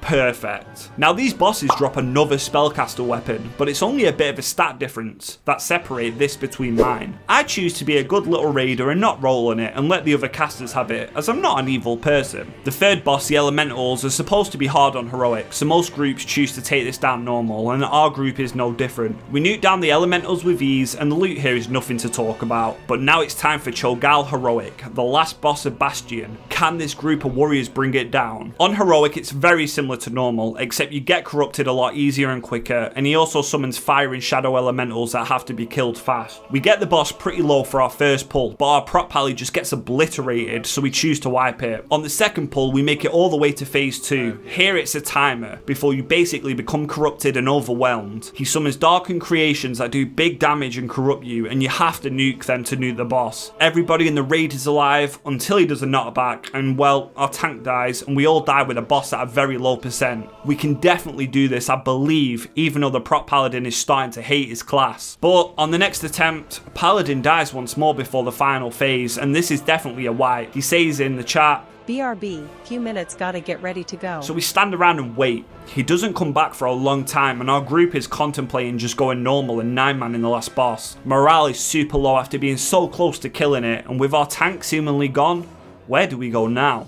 Then out of nowhere, our tank comes back and says he has one pull in him before he has to go. If we don't kill it now, then we don't kill this boss heroic. This is it. We pull the boss with our last efforts. We all have to be extremely focused and on point with killing ads and executing tactics. We bring the boss low again with everybody alive and healer's mana looking good, ready for the last phase, the nuke phase. It all comes down to surviving here and killing the boss. Stage 2 begins and we pop Bloodlust. We get a good ad phase. We kill them extremely quick. The tanks then drag Cho'Gall to the other side of the room and we're all stable for now. We all keep blasting him for as much damage as we can, but we can't get complacent now. The ads come once more and we need to take these down ASAP. The boss is at 8%. The ads die and just the boss remains. He kills our paladin tank. Pobal then falls and we're all corrupted, spewing on each other, but we execute it perfect, and we kill heroic Cho'Gall. We fall down to where Sinestria awaits us, but that is for a future video. And heroic Warlock tier shoulders drop. Is this a run where we can finally win another piece of heroic tier? We roll the shoulders, I roll a very high 68. Then the paladin that won the heroic chest rolls 100.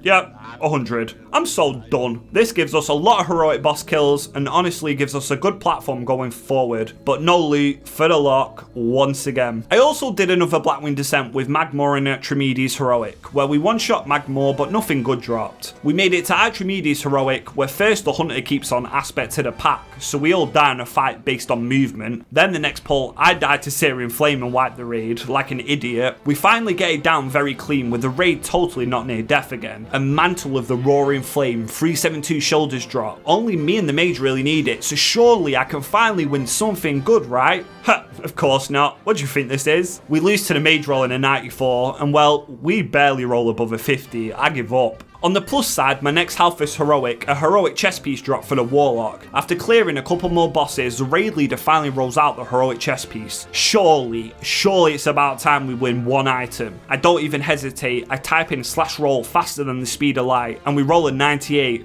And the priest rolls a 38. Finally, we get an upgrade after weeks of raiding. The rest of the raid held no loot for us, so we move on. For the last raid of the video, it's once again back to Blackwing Descent. Here we clear Magmor in a one-shot, but crap loot for our Warlock. On the second boss, meet Reku, our hunter, who said he's done the raid before as this is once again a 5 out of 6 clear. The whole fight is going fantastic. Now if you remember, you're supposed to swap bosses so you don't blow up the raid with a shield. Now look at what this little hunter is doing. Yep, He blows up the shield and wipes the raid. Alright, mistakes happen. We pull again, and well, Reku has a shadow debuff that he's supposed to stack with. What do you think he's going to do? Move in and stack? Or stand back, jump in, and wipe in the raid? Yep. He wipes the raid. He then alt F4s, and well, we've got to replace him. We kill Omnitron straight away after with a new hunter, but once again, nothing of value to us. We then go back to Maloriak, this one where it can be a pain, but after a few tries, we bring him down really easy once more, and he drops a best in slot belt for my Warlock, Belt of the Arcane Storms. But we're also doing loot at the end of the raid. We one-shot Atramides heroic, but nothing usable again for us here. We also killed Chimerian heroic. Yeah, I'm pretty surprised we managed it. And let's just say, it was very, very close. One of our tanks died. Our druid then says, Oh shit. and we're just relying on the druid's dodge to dodge attacks. Then the boss kills the tanks and it's at like 5%. We just have to run for our lives and keep damaging the boss. With the last attack from me, we bring down the boss, very, very cleanly I might add, and shit loot once again. We then take Nefarian on normal, and it's an easy fight. We one-shot it, not much to cover here, but the most important thing, the loot. With just one item once again to roll for, it's time to roll. The belt comes out, and I roll instantly once again, as it worked for our heroic chest piece. We roll a 50 instantly, not good. The mage then rolls an 11, then the Shadow Priest comes in at the last second and rolls a 15, and then we get our best in slot belt. I do the fastest equip in the world, and that is it for practically every single raid I've done in Cataclysm up to this point. And this is how our gear is looking now. With a 359 necklace, and we're still running the PvP head and heroic done shoulders because our luck sucks. But we do have a heroic tier chest now, along with a heroic weapon. We also have a heroic belt, and heroic tier legs, giving us some solid items, but we're still lacking in other departments. For anybody that's more interested in Warcraft logs, the external website that tracks how you're doing, these are my logs. Heroic wise, we're getting some purples with an 80 and an 86, some blues too, and some that definitely need improving. 25 man, we've just got the 1 kill on Halthus with a 72. 25 normal, we're a rank 34 destruction in the world with a 98 on Cho'Gall. And our 10 man normal logs are looking great, all purples with a high Atramides. We are well on our way to being the hero and Cataclysm classic. Next time, hopefully more loot and less deaths. First, we need to recap what our gear is looking like. We still have a PvP helmet with quite a few epics now, and a good amount of heroic gear too. We have a heroic weapon and a belt with heroic tier legs and heroic tier chest, giving us a solid amount of gear, and we have a total of 357 item level. But we are in dire need of some upgrades as we're starting to fall behind everybody else. In order to get you up to date, I once again need to dive into the heroic raids and showcase what upgrades I've gotten since the last time you saw Loxolot. But first, we have to buy a very, very expensive enchant. Well, it's finally cheaper now, Power Torrent, giving a massive 500 intellect when it procs. We can spend every single penny we've earned and enchant our heroic weapon with a valuable enchant, so we should be popping off in raids right now. Let's just jump straight into a Blackwing Descent raid where Nefarian and his minions are still trying to keep my precious trinket away from me. Now, in my previous video, I covered each boss's mechanics and explained them, so I don't want to go into too much detail on these bosses once again, so we're just going to focus on the two most important things. 1, the loot, and 2, my damage, because as a DPS, all that matters really is my damage. So I've now cleared these bosses quite a few times and racked up quite a few kills, and I presume most people have, so it shouldn't really be that much of an issue re-clearing the raids, especially when you're fighting the first boss, right? Well, my role this fight, as we only have one melee, is to jump on Magmor's head along with the Death Knight. So when he actually comes down, can you see how I run away? And then when I go to jump on his head, it's too late. Yeah, because of this, I think I wiped the raid. Well, I'll take responsibility for it this time, but I didn't get blamed for it, so I guess I get away with it. Our very next pull goes a lot better. This time I don't mess up at all, and we get the boss low. Then we hit the Bloodlust phase. All of our damage in the group is really good. I'm keeping up with a Fire Mage as a Destruction Warlock, but unfortunately, because of my responsibility to the raid, I can't fulfill my maximum potential and actually have to do mechanics. I know, the shock horror, right? We bring down Magmar, and our heroic tier gloves drop. There's not many people that can compete with me, so I inspect the Shadow Priest, and he already has heroic gloves already, so maybe we have a super high chance of actually winning these. Fast forward to the Omnitron defense system, and this is a pretty easy pull. I'm top 4 damage, doing really well, and the fights are starting to go really smoothly. The boss dies and I'm hoping for the helmet to drop, but no. I'm never lucky. I'm cursed to have this PvP helmet for the rest of eternity. The next boss, Chimerium, we have a single wipe on, just because for some reason the tanks just both get destroyed, eaten alive. But the very next pull, we're killing him cleanly. I'm top 3 damage by the time he falls, and I'm really happy with my performance. And a 1 drops, but so does Heart of Rage, an insane trinket for the only melee in the group, the Death Knight, so I guess he's really happy. But now to the important part. First I tried to summon the bell, my best in slot trinket that I've not seen drop once yet. So I tried to summon it by spamming it in the chart, then they decide to start rolling out a few items. The healer wants to roll on the wand, and out comes the tier hands first. Mind if I roll need? I roll a massive 6, thinking, well, I probably won them. Then the Shadow Priest, who already has 372 gloves, rolls on them, and obviously beats me. Now if it's an upgrade for him, it's an upgrade. I can't be mad, but I'm not lying, I actually am really mad. Hopefully, my luck gets a bit better going forward. They roll out the wand now, and while technically it's a really good upgrade for me as I have a 346 still, I decide to not roll on it. It's a healer item mainly, and I feel a bit shitty taking it even though I have a blue one, and I could actually reforge the spirit on it. I'm a good little raider, and I sacrifice it to the RNG gods, hoping if the bell drops, I will win the 50-50 roll against the elemental shaman. So naturally on Atramedes, one of the easiest fights in this raid, I get my sound to basically 99 out of 100, and I'm 1 hit off dying. They could press a gong, but they're deciding against it, so I have to play this perfectly to not die. Atramedes flies in the air,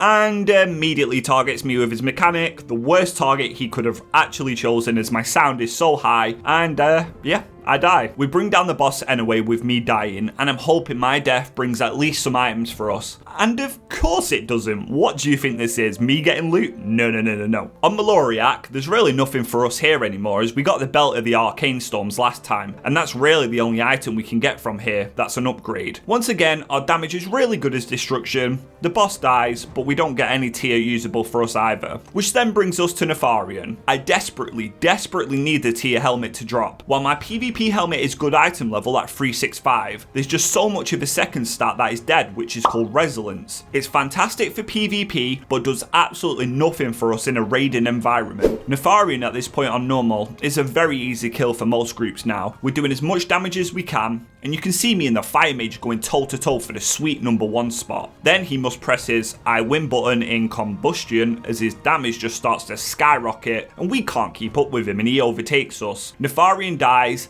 and a helmet finally drops. Can today be the day we upgrade this? The tier helmet is then rolled out, but at this point, nobody else really needs it. Everybody already has it, or multiple, and we roll a solid 81. And finally, we can remove this PvP helmet. I instantly Hearthstone to Stormwind insanely fast. I gem and socket it, and I must say, we're starting to look really good. I want to jump into the Throne of the Four Winds raid now, a raid so high in the sky. It's a 2-boss raid where we've killed one of these on Heroic already. We bring down the Conclave on Heroic, and a really nice belt drops, but we already have our best in slot, so we don't need anything here. Then we take down Alakir on normal, and just bad loot in general from here. Straight after this, the group heads back to Bastion of Twilight, where we will take down most of these bosses on heroic difficulty. First, we have to bring down Halphus and his dragon minions, and I'm absolutely blasting on DPS, but so is a Ret Paladin, damn. It's not long before Halphus falls to the sheer power of Loxolot, and a heroic tier chest drops, but we've already got it. Which brings us to the dragons Valiona and Thralion. We have a quick wipe, as sometimes things just go very wrong, but then the very next pull, as a warlock, we bring the dragons really low once more, and somehow I've managed to grab the top DPS spot in this fight, which I'm pretty happy with. It always feels good. The dragons die, and crap loot once again. Now, the elemental bosses, most people do this on normal. The loot is pretty garbage for the most part, and the difficulty of them isn't worth the reward apparently, so I've still yet to do this boss on heroic, which brings us to the last boss of this raid, Cho'Gall. He's died now multiple times on heroic, so we managed to do most mechanics cleanly. On the transition phase, we're all alive, but as he nearly dies, our healer dies. But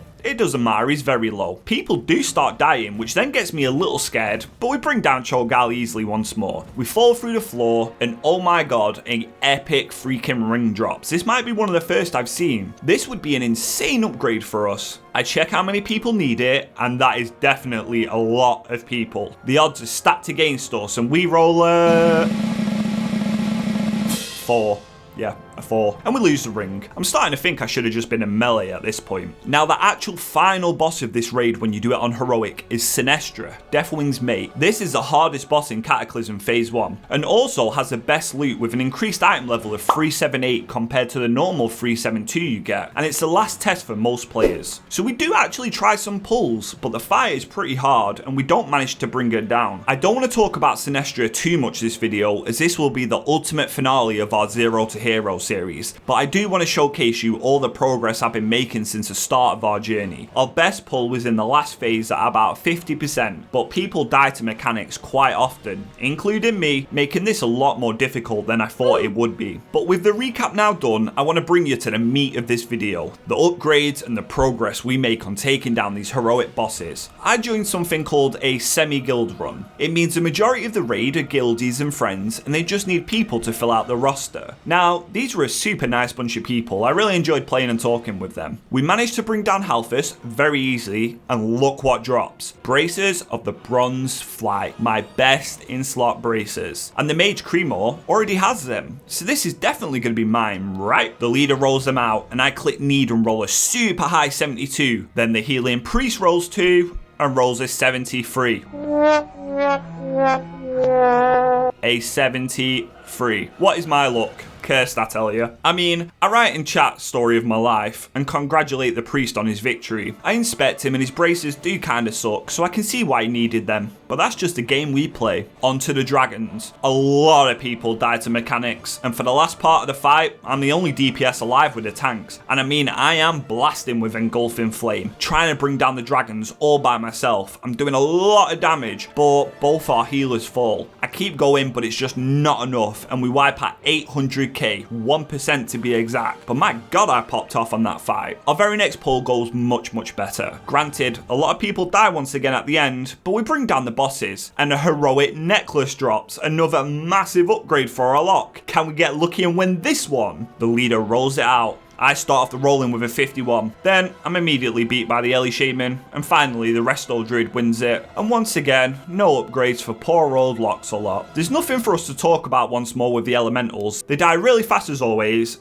and it's shit loot. But then the guild throws a curveball at me. They don't want to go to Cho'Gall, they want to go and progress Alakir on heroic, and that's one of my main objectives, so I'm definitely down for that. We take the portal to Uldum, and we're immediately blasted by flames. Deathwing sometimes has a hissy fit and decides to go around burning all the zones and everyone alive in it. He gets me all the time, I never escape this. He's also broke all of my armor, so that's super nice of him too. Now Conclave once again before the main boss Alakir. We do in fact wipe once, but that's just from miscommunication. The next pull we do everything very cleanly, and that seems to be the theme of these raids in Cataclysm so far, at least for me. We wipe once, execute it perfectly next. We bring down the Conclave, and loot wise it drops nothing once more. But now to the main event, the big boss, Alakir the Windlord. Now the leader is throwing down marks here, there and everywhere and telling us what he wants us to do, and it seems they've already got a strategy down. I have never done this on heroic, so tactic wise I'm going in a bit blind. I just have to listen and try and execute. I'm stacked up with a little gnome, and that's a good thing because I love gnomes. But that's enough talk, let's get this fight on the road. We pull and I mess up my opener of course, but I pop all my cooldowns and I start my damage rotation. I can see lightning shooting out just like on the normal version, but both our healer and the DPS get caught in tornadoes and we instantly wipe. Alright, that's a bad start. Pull 2, so we start the fight again. Alakir does a thing called a wind burst, which if you're not very close to him, he'll throw you off the platform. You want to stand close. Also, but you've got to keep an eye out for these tornadoes at the same time that you need to stand in a little gap for. Now I know it looks like there's a lot going on, but the gist is, don't stand in shit. And one person needs to absorb the lightning by standing in shit. That's it. We make it to phase 2, and now we almost stack in one spot, and the boss summons adds called Stormwinds. When they die, they give the boss a debuff, making him take much more damage, but you need to time the death of the adds correctly, or the debuff can fall off. We execute this phase perfectly. We're all at high HP, and the boss is getting really low. This begins phase 3, the final one. It's the hardest part of the fight. You're flying in the air, and we need to stack up and move together as he summons lightning where you're stood. We all stack and you need to move down in a group while making sure you stack perfectly too. If you get a lightning debuff, you gotta move out of the raid group as well. People are just taking a massive amount of damage and a lot of people die, but we keep trying, we keep going. The boss has still got quite a lot of HP left, but this could be the kill if we can just keep executing this. But I die and so does both of our healers. We end up wiping on 6%, but now I believe we can do this. So now I've showcased the gist of the fight and how close we got. The next few pulls are awful. Absolutely awful. People die to stupid stuff and we wipe a couple more times and I can feel the group morale starting to get really low. So I try and bring them all back up and let me take you to this pull. We're all super focused now and I can see it. Alakir is gonna fall. We just need to execute the mechanics perfectly. I pre-cast a Soulfire, I pop a potion and use all my cooldowns and go to town on Alakir. Damage seems really good from our group now, and then lightning spawns on me. I just stand there and tank it while making sure that the tornadoes don't destroy me as I get knocked back too. But thanks to me being a warlock, I can completely outplay these mechanics by using my portal. Then we transition into phase 2 very cleanly, no deaths and our damage is going good. This phase is a very easy one. Our group is starting to take a hefty amount of raid damage though, but we managed to stabilize for now, and soon we're going to transition into the last phase. This is it. Can we bring down the Windlord? We all stack perfectly at the back of Alakir's head, and our job is to just follow the square mark while also trying to throw out as much damage on the move as we can. I nearly died to standing in lightning, but somehow we're still alive. The raid is starting to get all super low, but so is Alakir. If we can stabilize, surely he falls. We keep flying around the Windlord, electricity is flying everywhere. One healer falls, but we're still 9 people left. The boss is really low. We just need to keep flying away from lightning. This is it. Surely we can't die now, but our healer dies. I get zapped. The boss has got 1 million left, but thanks to all our dots and DPS being alive, Alakir the Windlord falls and we snag another heroic boss kill. Hooray! Loot is bad. Nothing for Warlock, but an essence of the Forlorn drops. This allows you to trade it in for any piece of heroic tier. So if you've not killed Nefarian or Cho'Gall yet, you can just buy the heroic head or shoulders. I really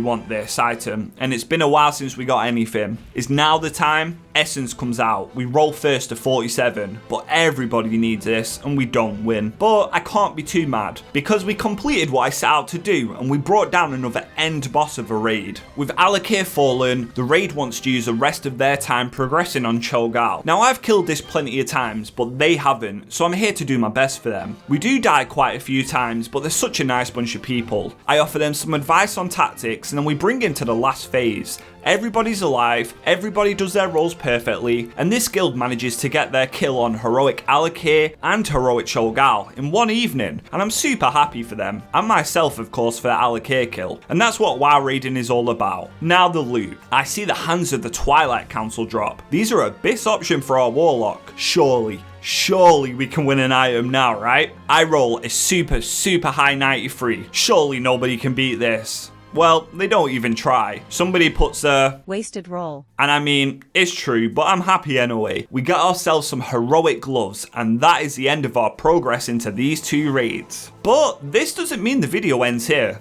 No, it doesn't. A lot more things have happened since you last saw Loxalot, and I'm going to show you a bit more loot, and you may have heard about 2 little dungeons coming out called Zulaman and Zul'Gurub, which we're going to dive into soon. I cleared yet another Blackwing Descent on Heroic, and the only piece of loot that drops for me this whole run, or that I want to showcase, is this item from the Omnitron defense system. It's a heroic headpiece, but we have a priest and a mage in the group, so this is going to be a hard win. The leader rolls it out, and I roll a high 77. The mage rolls a 32, but then the priest comes in and rolls an 82. Damn, that sucks. But then the priest says, Give it to Giga. It's an upgrade, but it's better for him. And the mage says, But Lox won? So if I'm not mistaken, I think I'm about to get a heroic helmet. And we do. We snag an item level 372 helmet. Although we lose our tier set bonus, the full set isn't too great for warlocks anyhow. And after getting the heroic gloves from Cho'Gall, I'll take that. We finished the raid with no more loot to talk about. And now Loxalot is Loxalot of the 4 Winds, with a heroic helmet and heroic gloves, giving us 359 item level, which still isn't super great, but we are doing our very best in this 0 to hero challenge. Now with with the latest resets came 2 new dungeons. Well, old raids but redone into a 5-man heroic dungeon. The first one, and the best one by far, is Zul'Aman. If you manage to kill 4 bosses before they sacrifice the people, you're awarded an achievement and a mount. This is going to be highly sought after at the moment, and I'm really not sure on the difficulty of it, but we're going to go for it nonetheless. It's been a minute since I was last here, but here we are. I joined a pre-made group, and these guys are talking about how we'll run it 5 times to get everyone their bear. The hunter wants to do big pulls, and the run begins as soon as this appears at the top of your screen. You basically have 15 minutes to kill the bosses. Now, every time you kill a boss, your timer resets. Now, as a destruction warlock, my AoE is kinda shit. Like, Prob's one of the worst in the game. But I'm doing my best. All our damage looks good across the board, and I'm thinking, oh wow, this is going to be easy. Until the Death Knight immediately runs in, pulls the boss, and the hunter types, Why, I am outside. oh yeah, that's not good at all. Now, I won't lie, I sort of forgot the tactics here, but the boss's HP is going down quick. Nobody's killing the birds, myself included, so the tank dies. I soulstone him up, but I die too. The tank says, Damn sorry, I am such an idiot. and I'm like, yeah, this is stupid. A wipe basically means you can ruin your whole attempt. The tank then says, My bad, I don't deserve this. and I just tell him it's better to pull safe. The healer says, This run is probably doomed. yeah, I sort of agree. Now there's 2 massive mobs in front of me, and I'm typing, discussing with the group. I can't make it past them, and the hunter then goes in at me because he's obviously super unaware, and I must say I'm getting a little bit bitchy back at him by saying, do you not even see the 2 ads in front of your eyeballs? So we pull the boss yet again, and I get kidnapped. I've not had any chance to start actually getting my damage going. It looks like this group is just completely ignoring the birds, which is a pretty bad thing to do, I guess, as they seem to be doing good damage. I then die to the electrical storm like an absolute noob, and then it comes back to me what you're supposed to do. I also get kidnapped again, so my damage is in the absolute gutter. With 8 minutes remaining, we bring down the first boss, and it extends our time now to 13. The hunter then types, Guys, you serious? the tank then leaves, and the hunter types, I asked for brain. and I just leave. I'm not dealing with that. And well, that's how our first run went. So with my tail firmly tucked between my legs at this point, I just want to at least experience the dungeons. So I queue up in the group finder, and we get Zul'Aman once more. Now I'm not expecting this to be a timed run at all. I just want to go in, kill the bosses, maybe grab some small upgrades for my gear. Our kills on. I think I butchered that. The first boss dies pretty fast. Nobody dies to the electrical storm. Yep, I learned my lesson, and we bring it down. Some random cloth legs drop, and you can see our timer has now gone to 17 minutes. I now give them a slight push by telling them to go to the next boss, as you release captives that give you extra bit of loot if you do it in time. Well, I'm not sure if you have to do this, but I do it just to make sure. We then arrive at the bear boss, Nalarak, with 12 minutes on the clock. Now this boss is pretty simple. If he charges at you, you move closer so he can do it to someone else. Rinse and repeat. Then he turns into a big bear sometimes. But yeah, our tank seems to be tanking it okay, and the healer is pumping out heals. We're topping the damage meter, which is always nice to see, and we bring down the second boss too, putting our time up to 16 minutes. And here is where I'm starting to think, 2 bosses left? Surely this is doable, right? Time for the third boss, Jan'alai. His thing is shooting flamethrowers from his mouth and summoning hatchlings. So usually you want to kill one ad at one side when they spawn, and let the other hatch his eggs so you're not overwhelmed. At least I think that's how you do it. You wouldn't believe I got the other bear in TBC, would you? The boss is nearly dead, and my screen is blowing up. The ads are everywhere, the tank's nearly dead. It's all going on right now. We managed to somehow stabilize thanks to Holy Trix's big healing and bring down the third boss. But now the timer's on only 10 minutes left on the final stretch. I once again urge them to go to the last boss. And a cool axe, Reforged Trollbane, drops. Not that we can use it anyhow. We're nearly at the last boss room, and we're discussing if we can remember the tactics. We've got one shot at killing this boss to time it. So we pull him, and he summons some totems that you kill, and his HP is disappearing. But if I remember correctly, I think this boss heals himself. Yeah, he does. He splits himself into 2 with a lynx, but we just ignore the lynx and keep burning down Halazi. Once you do this phase, he heals himself to about 50%, rinse and repeat, and surely there is no way we fail now. We manage to keep the damage rolling, and we bring the boss super low. 4 minutes on the clock remains, and we take down Halazi in a random group finder, and we get the achievement, barely made it. But that's just one part of our problem. The other is now we have to roll against everybody, as I'm sure everybody's going to want this one reward that it's worth timing it for. The Armani Battle Bear mount. I decided to not instantly roll as it usually doesn't work out for me. The last person still hasn't rolled, so everyone rolls need. But we win it with a 96 roll and we get ourselves a mount first try from our, let's just call this our first run. And now we both have the Armani Battle Bear and the Armani War Bear, and it looks so cool. We don't really get any items worth talking about here, but we do bring down the final boss Takara and clear Zul'Aman. We get ourselves a Battle Bear, and we've also killed Alakir on Heroic. This gives us 2 out of 4 on our progress to killing all the endgame bosses, and our challenge is nearly halfway to completion. We've managed to snag a few more gear upgrades with a Heroic helmet and gloves, giving us some solid gear pieces. We got ourselves a new mount,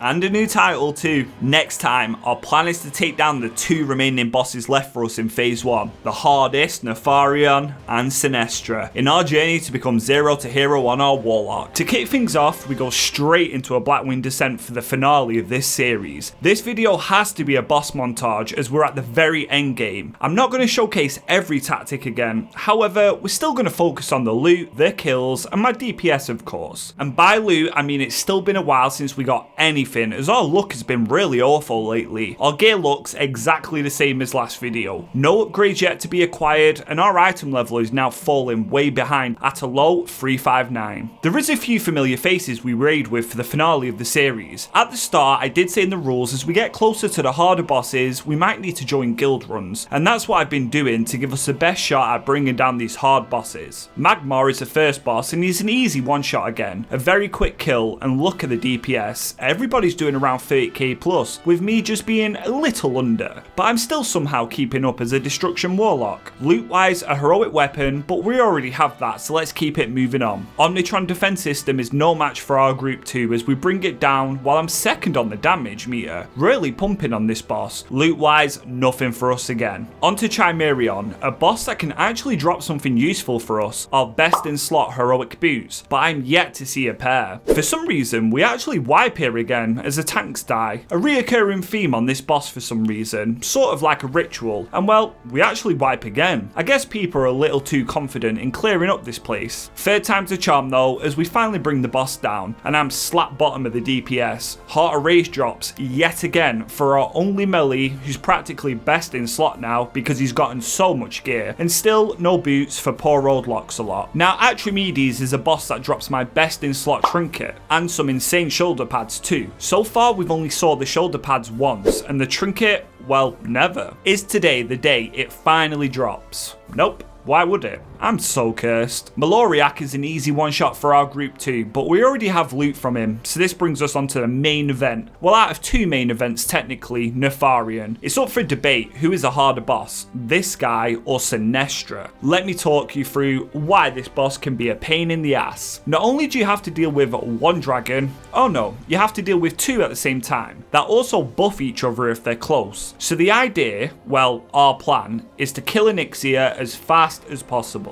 We jump down and I place a portal on this pillar, more on that soon, and then we have to get to work killing Onyxia as fast as possible. She also does a tail lash attack which stuns you, so the tank's job is to rotate her so that doesn't happen, until she shoots electricity out of her sides, weirdly enough. Then you do want to get hit by her tail. This brings down Nefarion, and you're on a timer. Healers need to keep the tank up with defensive cooldowns while both dragons eat your tank alive, while the other tank picks up these little skeleton ads that can't be killed by us. This takes you to stage 2 quite quickly. The room then fills with boiling hot lava, and your only way to survive is by standing on a platform. Nefarion then brings 3 ads on each platform, and they've got to be kicked with their cast time now being really quick on heroic. And there's also an extra mechanic here too. Somebody will get a debuff called Cinders, which means they've got to jump into lava or blow up the whole raid. And well, our healer instantly dies to something, followed by our elemental shaman, then our tank, and that is our first wipe. Our second pull, we managed to successfully complete the phase 2, and now the last phase and the hardest, Nefarion. 1 tank must tank him in the center while the raid rotates around him as the other tank gets bombarded with ads. This phase has a new mechanic on heroic. You will be mind controlled and summoned to a portal, but if you spam the second key, you will get a massive stacking damage buff, making you do an incredible amount of damage to the boss. Every 10% of HP you take off Nefarion, he does a crackle which does massive damage to the whole raid, so healers need to be on their A game, and that's it. That's a fight. All we need to do now is stay alive and pump the boss as much as we can. Sounds simple, right? Well, he does one crackle, and it just instantly kills people if you're not full HP. But if a tank dies, then that's basically game over, as your raid quickly succumbs to Nefarian from there on out. We tried this fight many times, but one small error, as you can see here, and it's an instant wipe. It's very unforgiving if one person even messes up, or you don't kick. Then that is good night. Sometimes when making it to the end phase, we could bring him to half or below, but a healer or a tank would die and we would just keep wiping. We have a pull where I get slapped by the tail, but the boss is extremely low. Only 2 crackles remain. If the raid can stabilize, it surely falls now. I don't mind being dead as long as we bring it down, but a crackle then decimates half of the raid, and from there it's a downhill spiral as people after people fall, one by one.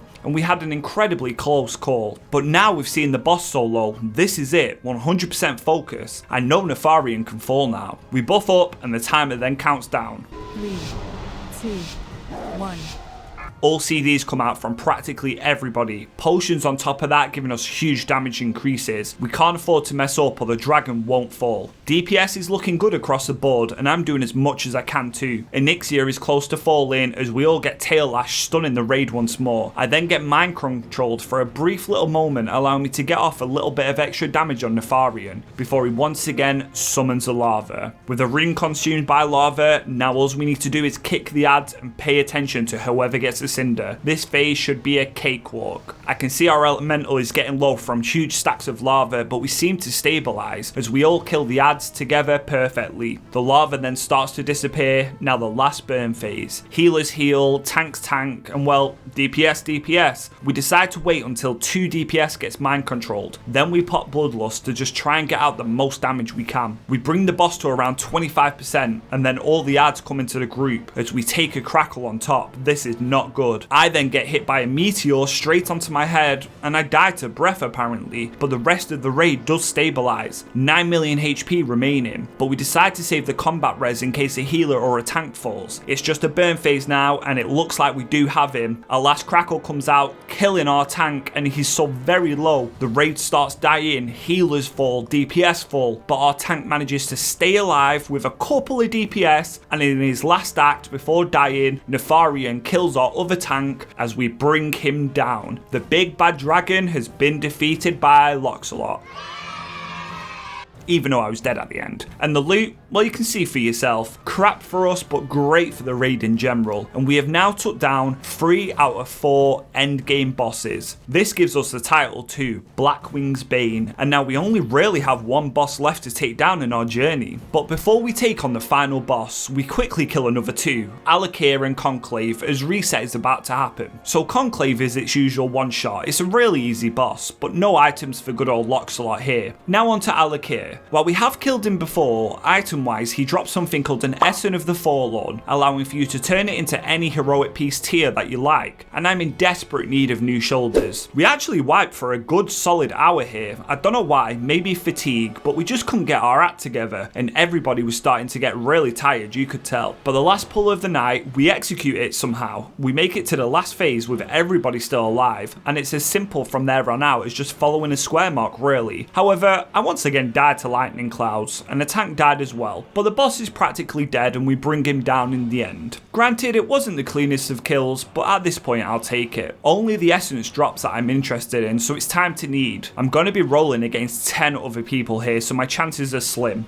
Well, 1 out of 10 technically, but of course we don't win it. The super geared Retribution Paladin does, but I managed to not roll the lowest, so I'll take that as a sign maybe my luck will improve. Without further ado, let me take you to the final raid, where the final boss for us lies, the Bastion of Twilight. First, we have to once again put a stop to Cho'Gall and his minions in order to fight the secret boss. I'm still waiting on seeing these bracers, or the offhand from Halphus, but as we bring him down and we do a massive 64,000 DPS as a Destruction Warlock, once again Halphus drops absolutely diddly squat. After a very quick wipe once again on the dragons, well, we nearly killed it, so it wasn't that quick. We managed to then bring them down, and what do you know, Destruction is top damage on this fight, mainly due to this spell, Bane of Havoc, allowing us to get some free damage on the dragon in the sky, and his spellcasting necklace drops, finally a chance at another item. After taking down the elementals on normal with ease once again, I prepare my slash roll ready for when the necklace comes out. Now I know what you guys say, I shouldn't roll first, it's got me bad luck most of the time. This time will be different though, I swear it. So I roll first, and I roll a 8. Immediately losing to practically everyone else that rolls. I then say in the chat, new rule, lowest wins. But what can you do? Well, I guess I don't roll first. Now on to Cho'Gall. This fight, I'm getting corrupted. What that means is, I stand in everything. Then when your corruption is max, it makes your spells instant cast, and well, I can just go to town with Soulfire. It's literally now a one button fight, that's all I'm gonna press. I will die eventually as I can't be healed, but the job is to get out as much damage as I can. I'm doing 33,000 DPS right now, which is insanely high, and nothing is stopping me. Well, something is, and that's Cho'Gall. He kills me in the end, but I've already pre-soulstoned myself to instantly get back up. Now I just do as much damage as I can, and Cho'Gall finally falls with us doing a massive amount of damage. Loot wise, he did drop the Twilight's hammer, but nothing for us. I also had a whisper off the shaman asking me if that was 100 log. I said I'm not sure, but my finger hurts from soul firing, as with 31,500 damage, we managed to achieve a 100 pass or 100 log, and we got rank 1, meaning out of every single warlock, we did the most damage in the world, I think, as a destruction warlock. And if you look at item level, we are very, very far behind some of these other players. Not too shabby. Now the priest, who is a new face, gets a Twilight Hammer as our holy paladin passed it to him. It's also a big upgrade for the balance druid too. Just keep that in mind as we move on to the final boss, the big baddie of phase 1 Cataclysm, the heroic only Sinestra, Deathwing's mate. And this fight is a hard one. Well, if you don't know what you're doing, it can be hard. She has 3 phases, and I'm going to run you through this fight. Phase 1, she starts off at about 50% health, and there's a couple of mechanics here. Well, the main one that will destroy your raid, and they're called splicers. 2 orbs will attach themselves to 2 people. You can't run through them or get hit by them, or this happens. Yep. You instantly die and then cause the raid to die, while she also spews out fire breath onto the raid for big damage. Now this priest says he's done the raid a few times and killed Sinestra before, but he constantly is dying early. There's also a mechanic called Rack, which healers mainly have to maintain and dispel. If you can survive the onslaught of phase 1, then is phase 2. This is where you have some whelps also join the fight. You AoE these down right at the back of the room. Once you've done the little dragons, 2 groups have to kill things called pulsing twilight eggs at both sides of her. Once they're dead, you enter the last stage. You then kill this Twilight Drake, and you have to instantly nuke this Twilight Spikecaller, or you'll wipe most of the time. And now is the final push. Every mechanic, but on steroids, and you get a huge haste buff. Unfortunately, our tank died instantly, and we have no combat res, so this is another wipe. But that is the whole fight. Run from splicers, kill ads, and that's it. Now, as this was my first time doing it, the next pull, I mess up the splicers. What you're supposed to do is both run to the left and then cross over each other, but I messed it up and we wipe. We have plenty more pulls, trying to all understand the fight and execute the mechanics, and now we're starting to comfortably get into phase 3 most of the time. I figured out how to do the splicers by crossing, even though I still run a little bit far wide sometimes. Now the priest decides, fuck this, I'm out, Alt F4s, but forgets to leave Discord so we can hear him, the silly Billy. He took his weapon and ran. About 30 minutes later, we finally replace the priest with Stojan, and could he be the rescuer we need? We get the boss to phase 3, everybody's alive, our buff is about to run out, our tank then dies and I res him as fast as I can. The boss is super low, we're pumping out as much damage as we possibly can, but the boss pushes out a breath that just kills a whole raid. I'm still alive and I'm absolutely going crazy on Sinestra, trying to bring her down. Our healer gets a splicer, so he now can't heal as he has to run, which means he can't keep up the tanks, so they fall. I'm still going, it's at about 4%, it goes to 800,000 left, and we all die. So close. But this means for us, it's definitely killable. We've got 11 wipes in total now, with the last being 2%.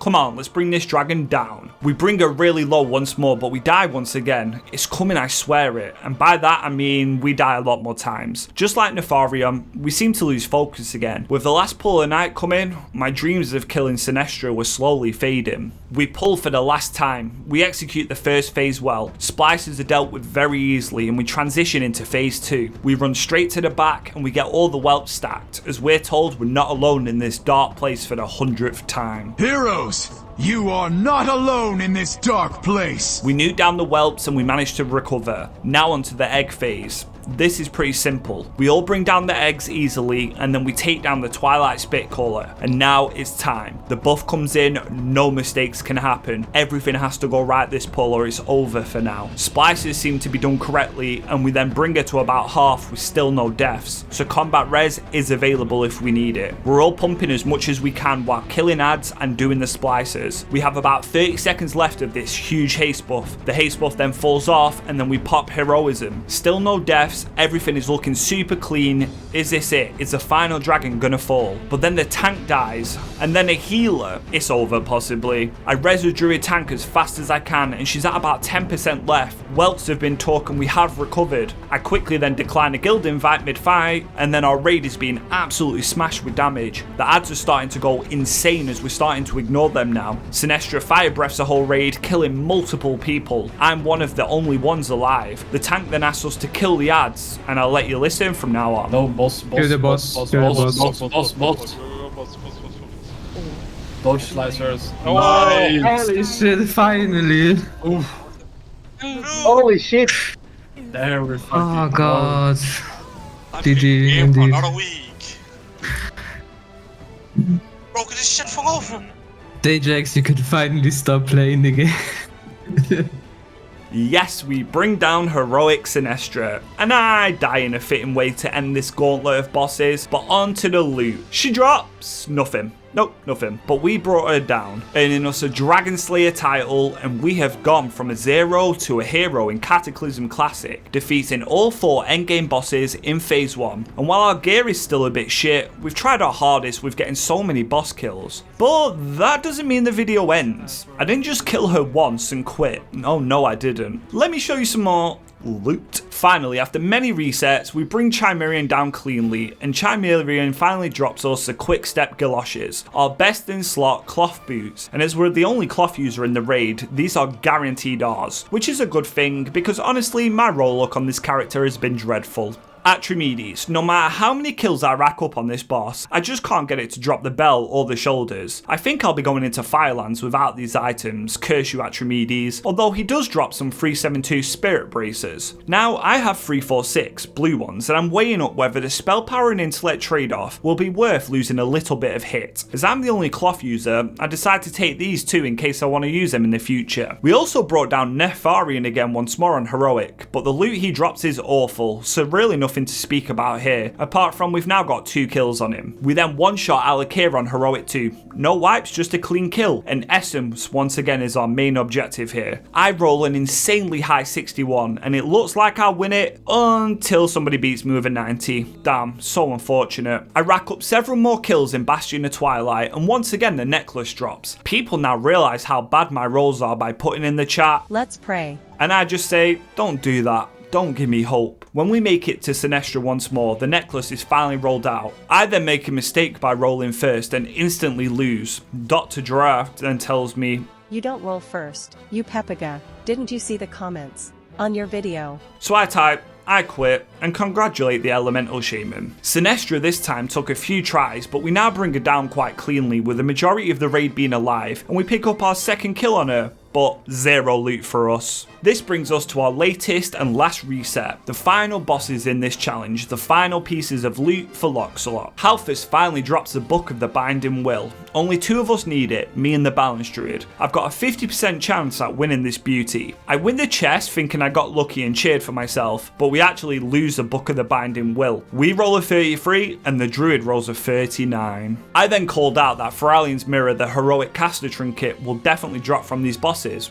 And it does. It's a really good trinket, but I decide not to roll on it and let the Druid take this too. It's one of their best in slot options, and for me, I'll just replace it with a normal bell if it drops. He does then kindly offer to swap me the offhand, but I don't want handouts. He won both items fair and square, so I congratulate him on his huge drops. Which brings us to our latest and last kill of Sinestra. We forgot to assign groups for the eggs, and people went to the wrong one, so we wipe because we don't kill them. But our very next pull is super clean. We we bring her down easily. I die to the orb once again right at the end, as it seems to be tradition, and she drops a 379 best in slot cape, and it's huge. It's even got a socket, but we've got to compete once more with a few more people. This time I make sure I'm the last one to roll, and we roll a super high 87, but even this is not enough, as our Holy Paladin rolls a 97 and wins it. We then get our third and last kill on Nefarian Heroic, but no notable loot for us. I could have took a chest piece that's really good for a demonology spec, but we already have the heroic tier, so I don't take it. This brings us to our final raid and our final boss, Alakir. Unfortunately, a lot of us died, but we have all these bosses down to a T right now, so even with deaths, Alakir falls, and he drops 2 items, the heroic tier head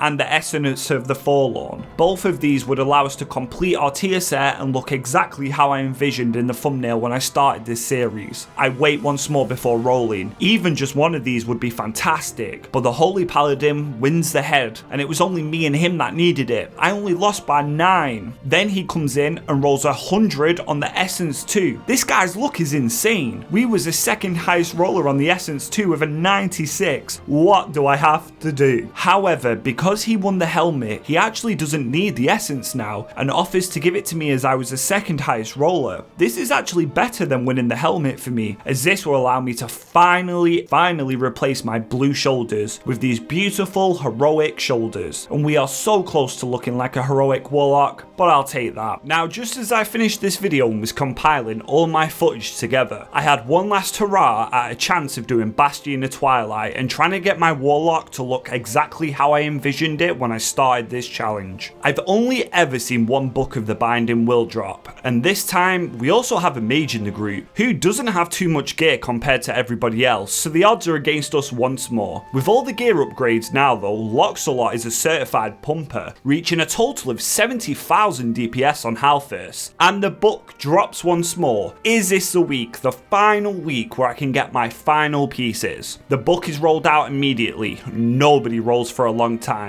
They tell me, do you not need this? And I've listened to you all. I say, I don't roll first. Michael then rolls a 13. We come in and roll a huge 69, winning our best in slot offhand. And I just say, nice. We bring down the dragons, doing huge damage once more. And our necklace drops Valiona's medallion, an item we have yet to have gotten, even though we've been rolling for it for quite a while now. It's rolled out once more, and the Resto Shaman rolls at the start for his off spec. I then roll a huge 97 as Michael the mage rolls at 58. He then says, Dude.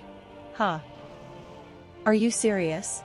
And I put, this week is looking to finally be my week. 2 items off 2 bosses, this is huge, and I'm so happy. Which brings us to Sinestra. After many wipes and literally our last pull, as the group is a bit torn this week. People aren't too happy and morale is super low, but I'm a good little cheerleader and I keep all our spirits going. We bring down Sinestra and she drops the best in slot cloak once more. 3 items in 3 bosses. Is this even possible? Let's find out. The cloak is rolled and there's already 2 high rolls of a 72 and a 79. I then bide my time as it's worked for us so far. Raspberry Pi rolls an 81. I then congratulate him as I roll a lower, but then Michael comes in and rolls a super high 91, winning the cloak. But I can't be mad, I've got 2 items. For the final, ultimate finale, I feel like I've said that a lot, but we are at the end now. We bring down Alakir once more, who drops the Essence of the Forlorn. A lot of people probably need this, as always, and we're bugged under the ground somehow once more. It's rolled out, and I roll a high 66, before the Rogue beats me with a 76, and it's always so close with this. But then the Rogue passes, and I say, I'll take that, as he says, Actually don't need. which is perfect for me. Once again, we were the second highest roller on the Essence, and I think the Essence is mine. I write in the chat, this week is definitely my week, as we trade Raspberry Pi for the Essence of the Forlorn, allowing us to trade it in for the heroic tier helmet, and now we look like the hero I envisioned I'd be when I started this challenge. And as Loxalot's Phase 1 journey ends, this is our gear. 365 item level, and we are a Dragon Slayer. We've got a lot of heroic pieces, some some best in slot, some not still. I really tried with so many raids and so many lockouts, but our luck was not with us this phase until the very end. However, we did pull our weight in every raid. Warcraft Logs is an external website that tracks your progress, so for anyone interested, log-wise, we have that 100 that we got on Cho'Gath, but we are now ranked 2 Warlock in Europe, rather than 1, as somebody beat us recently. We've got a lot of purple logs, and some pretty low ones. However, if we filter this by our item level, compared to our damage, multiple 100s, and some oranges too. So I would say we definitely did well on the Warlock, and we definitely look like the hero that we wanted to be from the very start. And that's it. This is the end. If you enjoyed this series, please leave a like on the video. Subscribe, it really helps the channel grow too. Check out this video, me and YouTube think you'll like it. Lockslot Journey won't end here, no it won't, but you're gonna have to wait to see what I've got in store for you. But for now, she deserves some rest. As always, I appreciate you all watching, and I'll see you in the next World of Warcraft video.